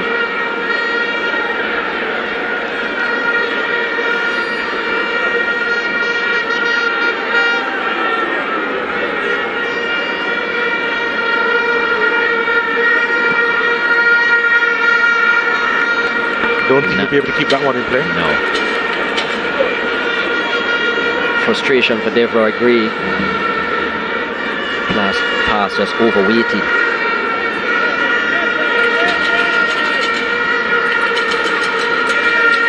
Did she say she can't manage the stress? I wonder who she's supporting. Neutral colours. It's a wonderful crowd here inside Sabina Park. It really is.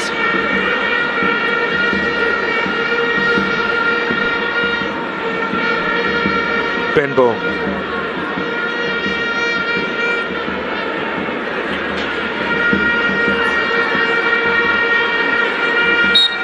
Couldn't keep that one in play.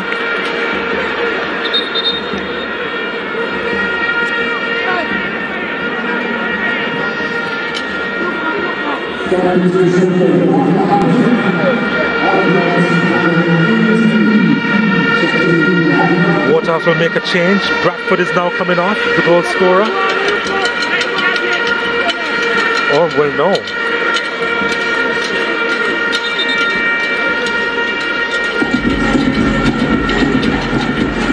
Well, maybe it is going to be Bradford who's going to be taken out. Yeah, I think you are right. Well, there's no way that Ricardo Thomas would have been coming off for Andre Leslie unless there was a total reshape. And yeah, you can see the number up on Nerissa Golson's board. It will be Bradford to come off. I still think it would be a slight tweak because Andre Leslie not an out-and-out striker. So this might end up actually being more of a 4-5-1 or 4-2-3-1 with Devereux Gray being the lone striker.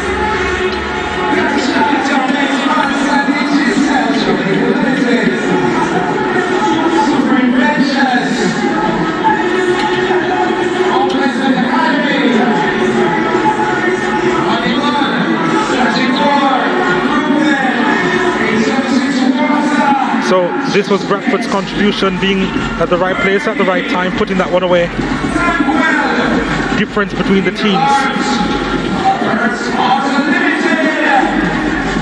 Waterhouse back in the tie. on aggregate. Really a mix-up at the back there between Talbot and his goalkeeper, Anthony Bennett.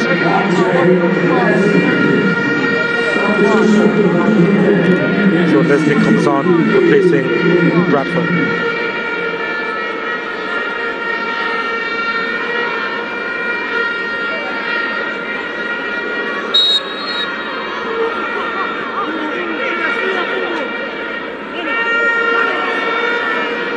Dyer has to be careful there.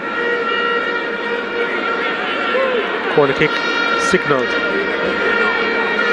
Was trying to purchase a free kick and it didn't work.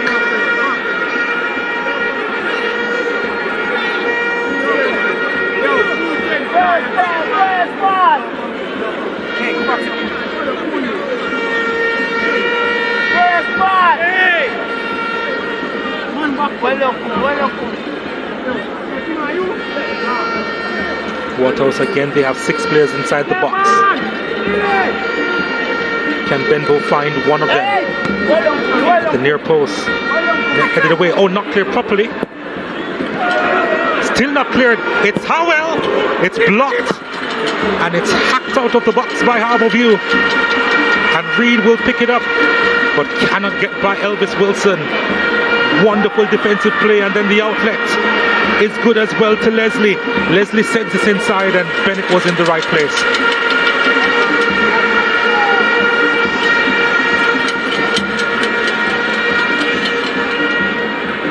Tried to find that Lewis Reed, but Thomas does well. Denada Thomas. Was he fouled by Lewis? No, he wasn't. Staple has it. Oh, then he lost challenge. Getting into that nervous period, 1-1 on aggregate. Neither team wanted to make a mistake. Waterhouse with the momentum.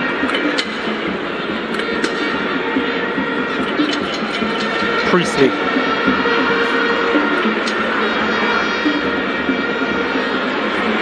Thomas.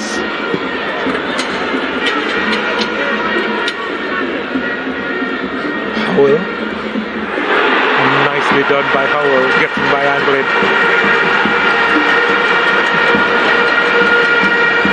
Reed gets a knock to his face. The referee on the scene of the crime.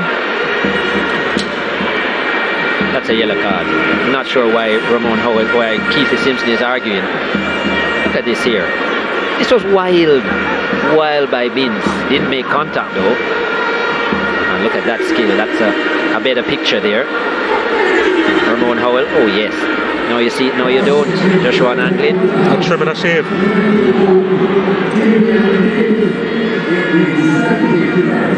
And there was no reason that Binns should have been in that position had he just got his body right. Just lunging in. And as I said, a wild foot. Luckily, he didn't make contact with the head of Reed. But certainly dangerous. Had that made contact, he would have been off.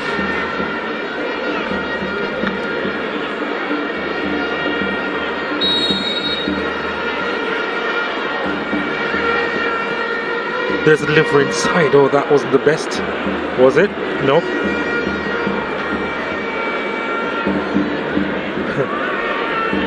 Probably a little bit stirred by the previous play he was involved in, just for Anglin. Based on the numbers forward there though, Donald, I thought he might have just gone for that chip to just hang the ball in the air and allow his centre-backs to attack it. Instead of just a side-footed attempt based on the area. It was a little bit too narrow there and too central.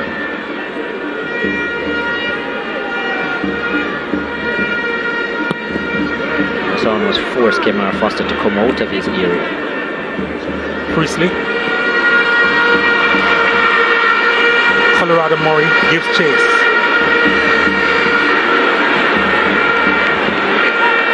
Corner kick for Harbour View.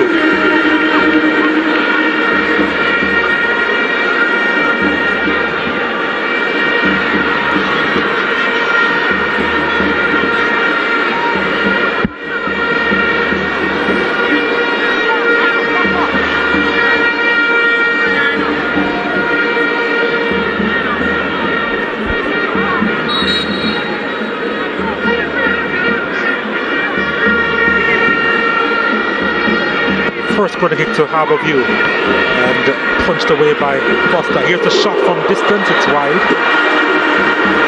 Angling, looking to rifle that one home. Missing the target.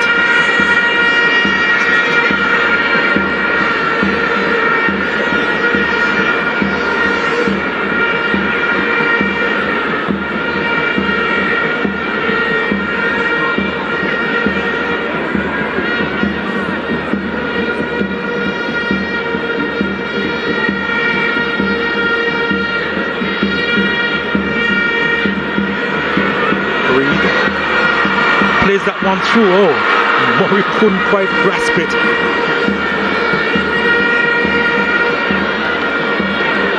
Lovely take by Denada Thomas.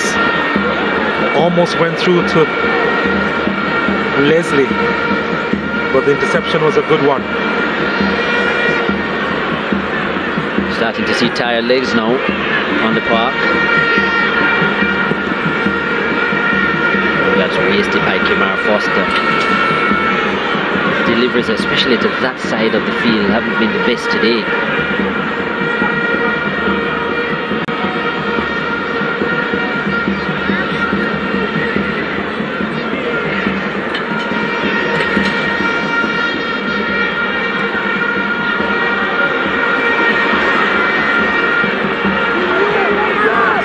Walters again with the lofted ball. Staple. That wasn't the best clearance at all. Free. Winning that one. Simpson couldn't gather though.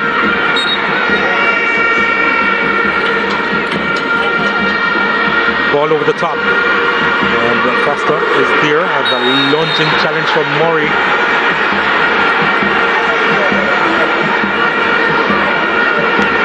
And the other card comes out to Harbour View's number 22. Doesn't show it yet though. Wants to see it first, Christopher Mason, but it's out. He was going for the ball, Colorado Murray, and to give him credit, he went with the boot and not the stud. Yeah. Look at how he turns his foot to the side here. Well, it does come, yeah, he went initially with the boot, but then just based on the slide, his studs came out, made contact, nasty challenge. But I don't think the intention was to be reckless.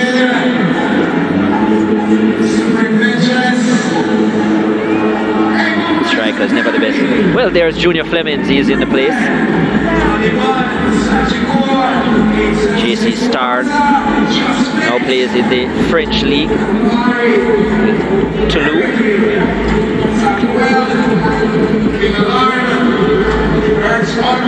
League on. He had nothing to lose if you got it wrong.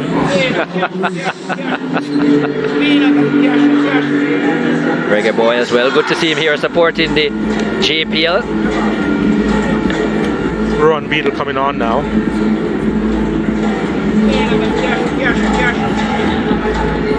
Decent shift for Devroy Great. Certainly put in the work rate and assisted heavily in the goal for Shaquille Bradford. Well, there is Fabian Reed, aka Paco Blacks from Arnett Gardens. And there's Eric Edwards above him in the Tommy Hill figure cap. Their main man between the sticks, Eric Edwards, after his transfer from Portmore.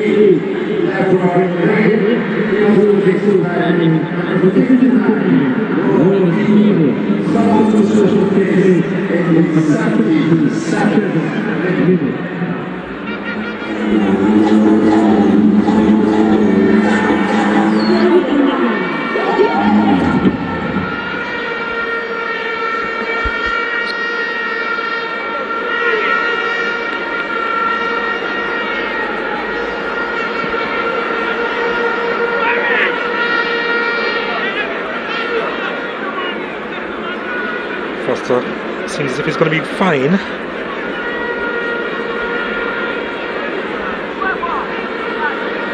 Do we have another long evening here, Chris Taylor? If it's still locked on aggregate, we go into extra time, 30 minutes of extra time, and then the possibility of penalties. I did think this one would go the distance.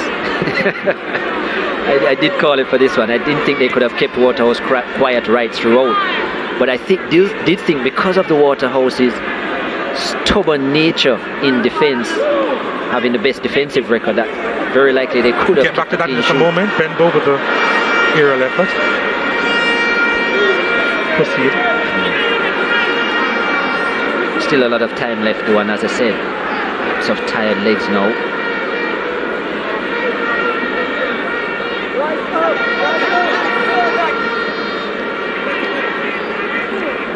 Spectators usually have a lot to say.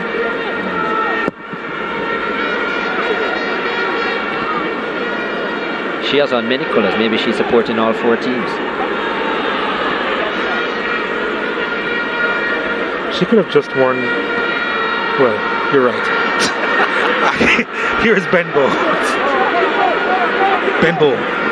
Lovely ball across! And the clearance made. What a ball that was from Bentnow. Waiting on someone, anyone to just get a touch on it and put it across the line. Here's Hamilton now.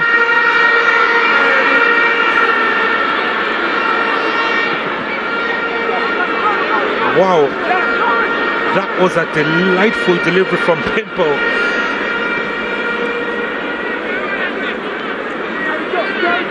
How was that not converted? Yeah, great move by Bentnow. Looking to add to his 3 assists so far this season. Lovely skill. 0 to 5 in quick time. Look at this. Peach of a ball inside. That first step, yeah. That was great defending It though. was.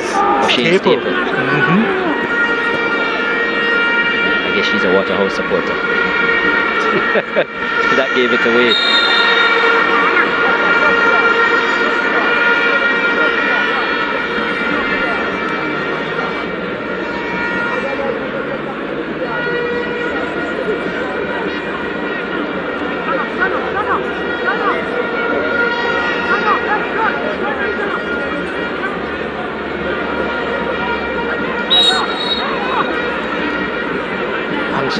Moments for both sets of coaches. This one sent inside the area, and that goes behind for a throw-in.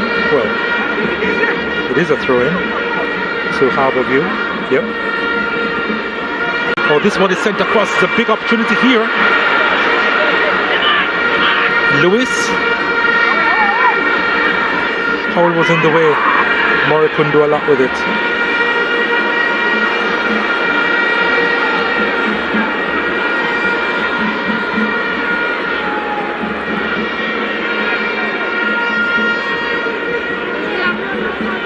Beadle.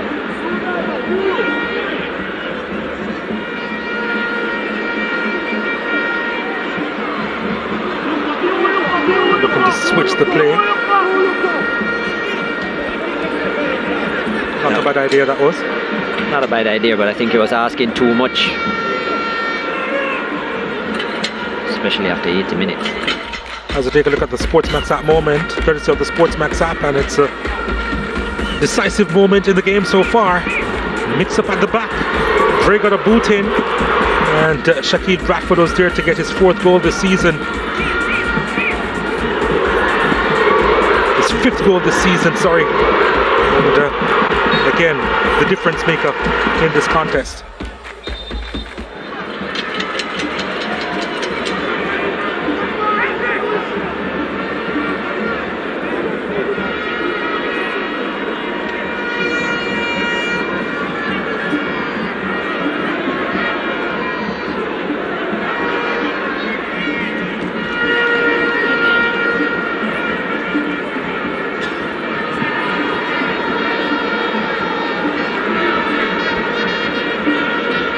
Will be making a few more changes. Priestley, his day is done. Jamon Shepherd comes on.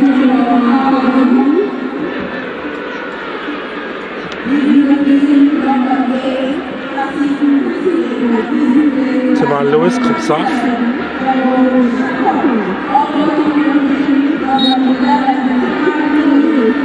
Ryan Wellington comes on. So interesting changes being made here. There'll be a slight change in formation for Harbour View. Probably move into a 3-5-2 now instead of the 4-3-3. Staple delivers over the top.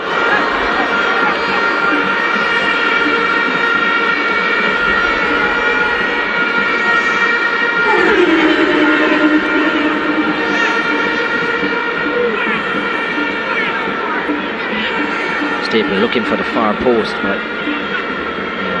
a little too central.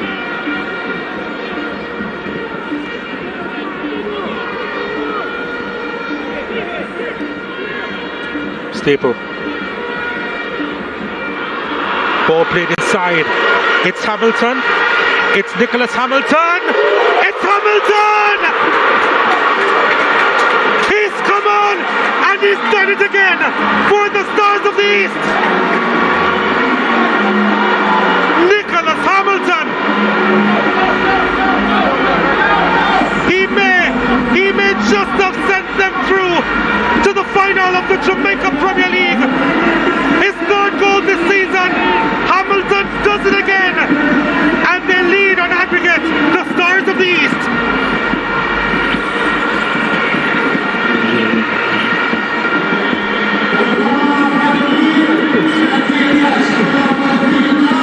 Great move, Nicholas Hamilton.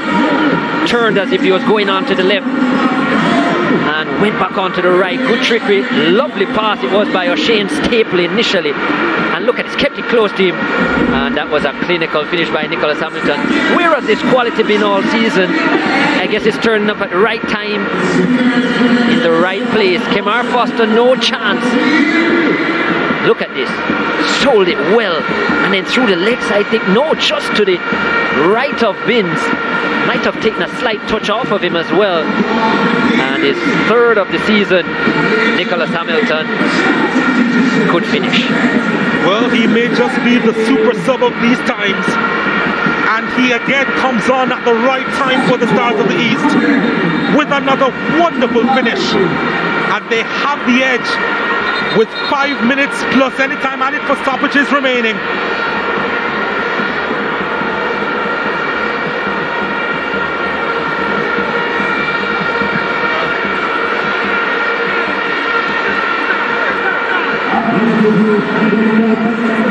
The right man for the right time.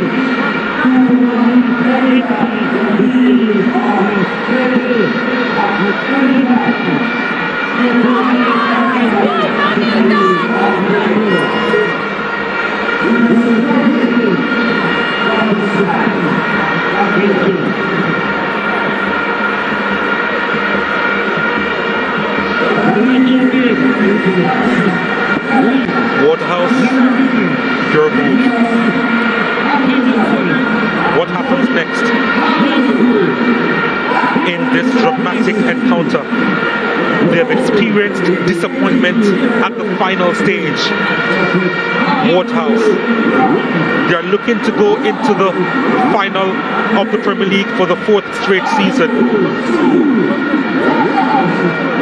They have experienced disappointment at every turn in recent times. Now they could be knocked out of the semi-final stage. Well, this could be a double blow for the Waterhouse camp. Young Reggae Boys struggling against Dom Rep with Marcel Gale, and then this news, Waterhouse trail. Wow. Double whammy. I promise you, Waterhouse couldn't care less what happens with the under-20 team at the moment.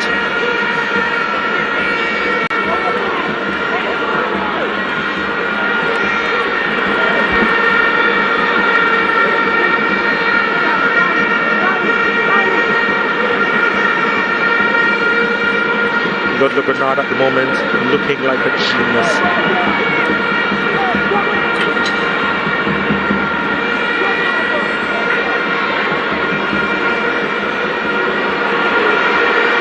is down for Waterhouse.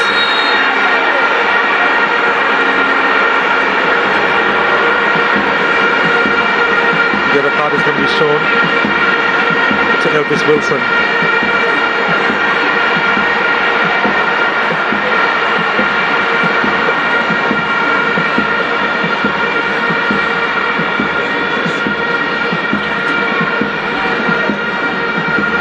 It was for the reaction more than anything else. Ricardo Thomas was trying to buy a free kick there. Well, Elvis Wilson certainly intentionally, it seems, clipped the back of Trayvon Reed, took out his right ankle, so I'm not sure why he was complaining. Rightful yellow card by Mason. But he was booked for the reaction.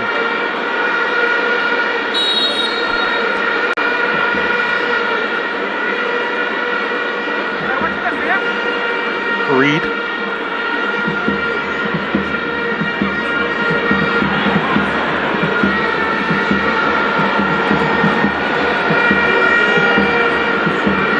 Harbour View will now try to defend for their lives. What a playoff story it's been for Harbour View, though. Came in as the most inconsistent team of the six, and they have certainly been very consistent in terms of their play in the playoffs. They defeated an Arnett Garden team that they had only won once in 16 games, and they got the job done. They've come against a Waterhouse team who they have only had one win in 12 matches. And that was the last time out. Yeah. In the first leg semi-final. And they're looking as if they're going to get it done. Impressive.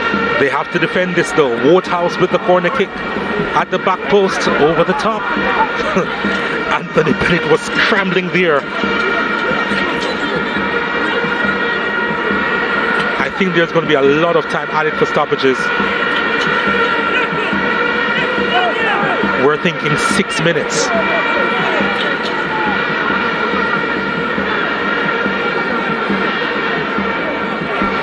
Confirming 6 minutes of stoppages to be played. Still lots of time. Lots of time. Bennett is trying to waste a few of them.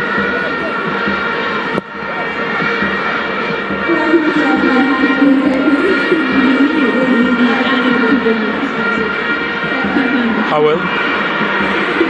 Anglin won it.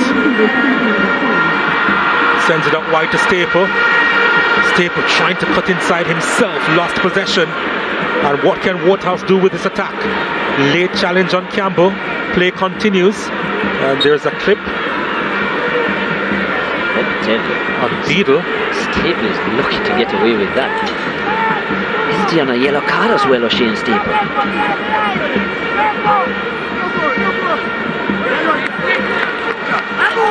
Jamon Shepherd doing enough there. The best pass by Binns. Was asking too much of Cardell Benbow, and he was under pressure. Well done by the substitute. They've rode the wave well, Harbour View. Waterhouse certainly started a better team in the first half. Got some chances early in the second half, but Harbour View have stayed close. Trayvon Reed trying to pick it up and win it from Binns. Binns does well to get away from him. Oh, Odlin Harding goes well. Trying to eat up as much time as possible. Picked up by Murray. Harding is suddenly okay. Murray. You remember this is his former team, Colorado Murray. His second best season in the Premier League came at Waterhouse when he scored 12 goals for the season. Odlin Harding. He should remember that he's off the field and he should probably get back on quickly so that his team isn't short. But he is going to enjoy every second of this.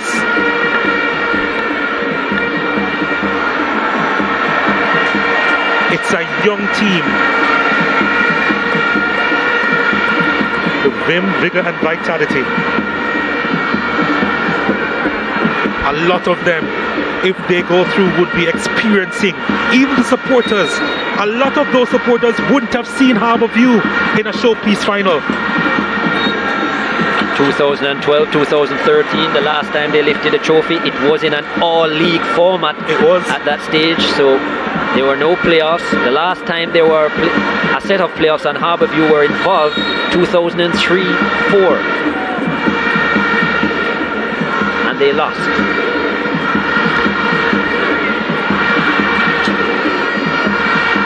What a moment this would be. No one would have expected Harbour View to be getting through to the final just based on their run into the playoff section. Nicely done from Reed. Wonderfully done. It's Colorado Murray. Oh my goodness. So much going through his mind in trying to put that one away, and in the end he did nothing. He froze in the moment. Colorado Murray, wow, against his old team. Maybe he didn't want to sink them further. Well, it's not done yet. They have to defend for their worth. Harbour View. That was a build-up of the match, though. It was, wasn't it? Lovely play. When they are at ease, they do look good. Look at this. Great skill.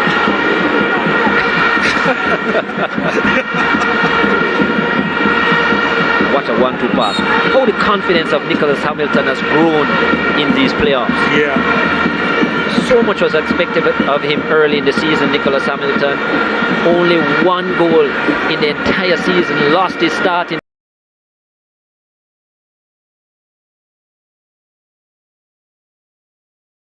and he's come alive for Harbour View in the playoffs. He's been a super sub. And two brilliant goals, one with the left and one with the right.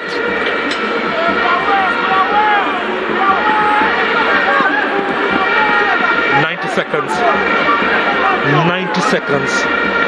That's all the time they need to hold on for. Waterhouse contemplating a long throw here.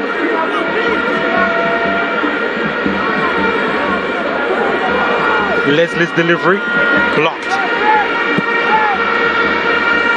They have to go for it now.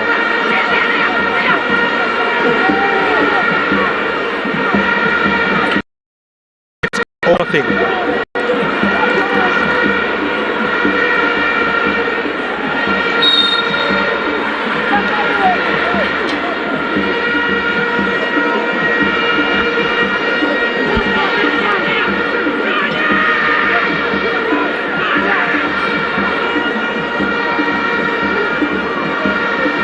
A lot happening from the sidelines. Another yellow card comes out. Who is this going to be shown to?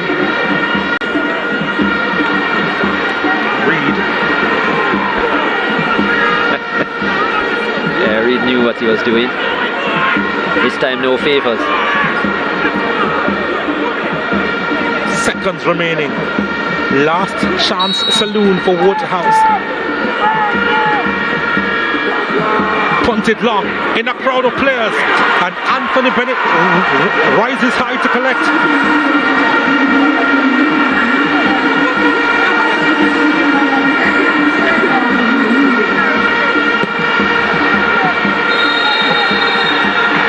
That is it.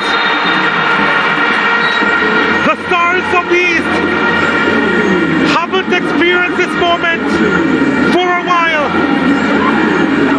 For the first time since the 2003-2004 season, they make a showpiece finale in the Jamaica Premier League. They have left their best football for last, and they have got the better of a team which knows how to make a final after a final after a final. And Waterhouse disappointed because they were unable to make it for the fourth straight season. And a team disappointed in the finals for the last 3 years have been left disappointed in a semi-final. A lot to contemplate as they think about starting over. So close again. Led the league at the preliminary round stage, but they are out at this semi-final stage with Harbour View going through to the final.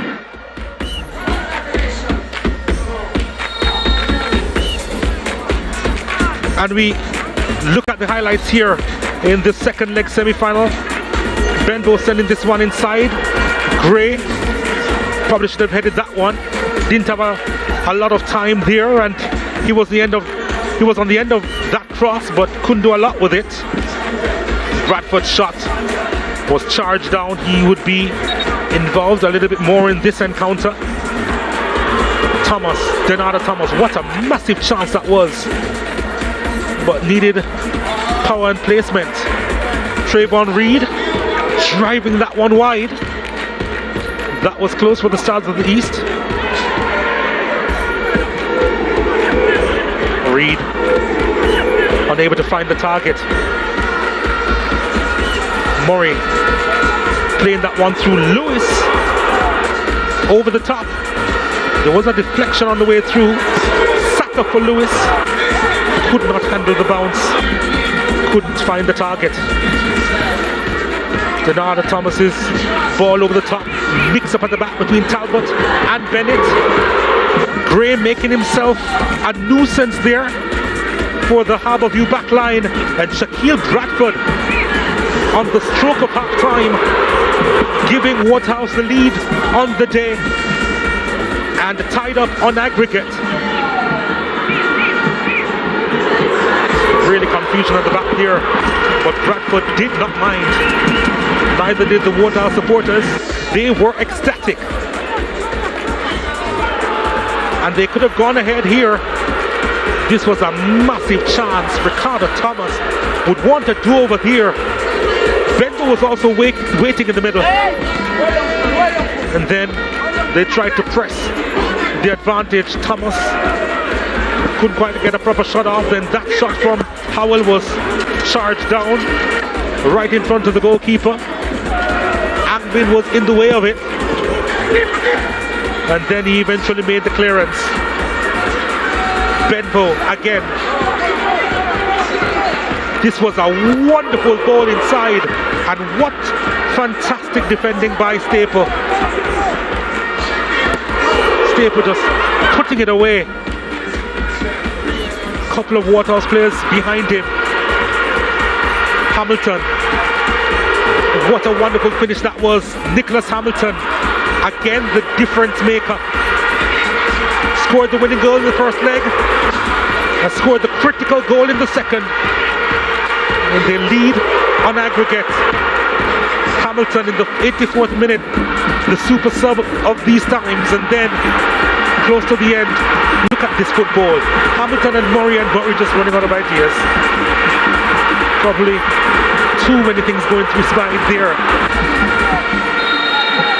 And that was that for the end of this game.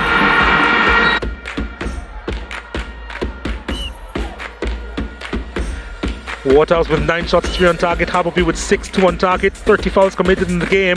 Harbour View committing a couple more. 5 yellow cards were shown to them. They really played a physical game, 2 more than Waterhouse. And you can see Waterhouse at the majority of the corners as they pressed and pressed for the equalizer on aggregate, and then the go-ahead goal, but it just wasn't enough, even with the advantage in possession at 55%. But again, not enough. 1-1 on the day, 2-1 on aggregate for the Stars of the East. Nicholas, you have been a real super sub for Harbour View. Tell me what this victory means for you and the team. Well, this victory means a lot for the team, you know.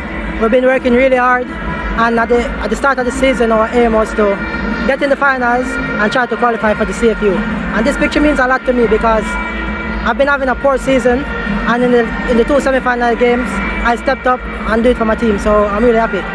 And how much was your experience, how much did your experience play a part coming off of the bench, knowing what to do, when to do? I mean, the coach was saying that I'm the weapon off the bench. So me getting out there, I'm anxious to get on the pitch. So when I go out there, I just do my best and do my best for the team. All right, all the best, Nicholas. Excellent performance today. Enjoy your Man of the Match award. Okay, thank you very much. Nicholas Hamilton there, senior player for this Harbour team now, and 2 goals in the playoffs. Daniel Bentnow joins me, the assistant coach from Waterhouse. Daniel, considering how you would have finished the preliminary round on top, this must be a disappointing end for Waterhouse. Yes, it's it's very disappointing, but nevertheless, Harbour is a good team. They got one chance, they put it away. We got a chance, we scored, but that's just football. And do you find that did you find today that what you would call the important players, especially up front for you, just didn't get involved in the game enough? Denardo Thomas comes to mind, maybe even Cardell Bembo to a lesser extent. Yeah, you're right.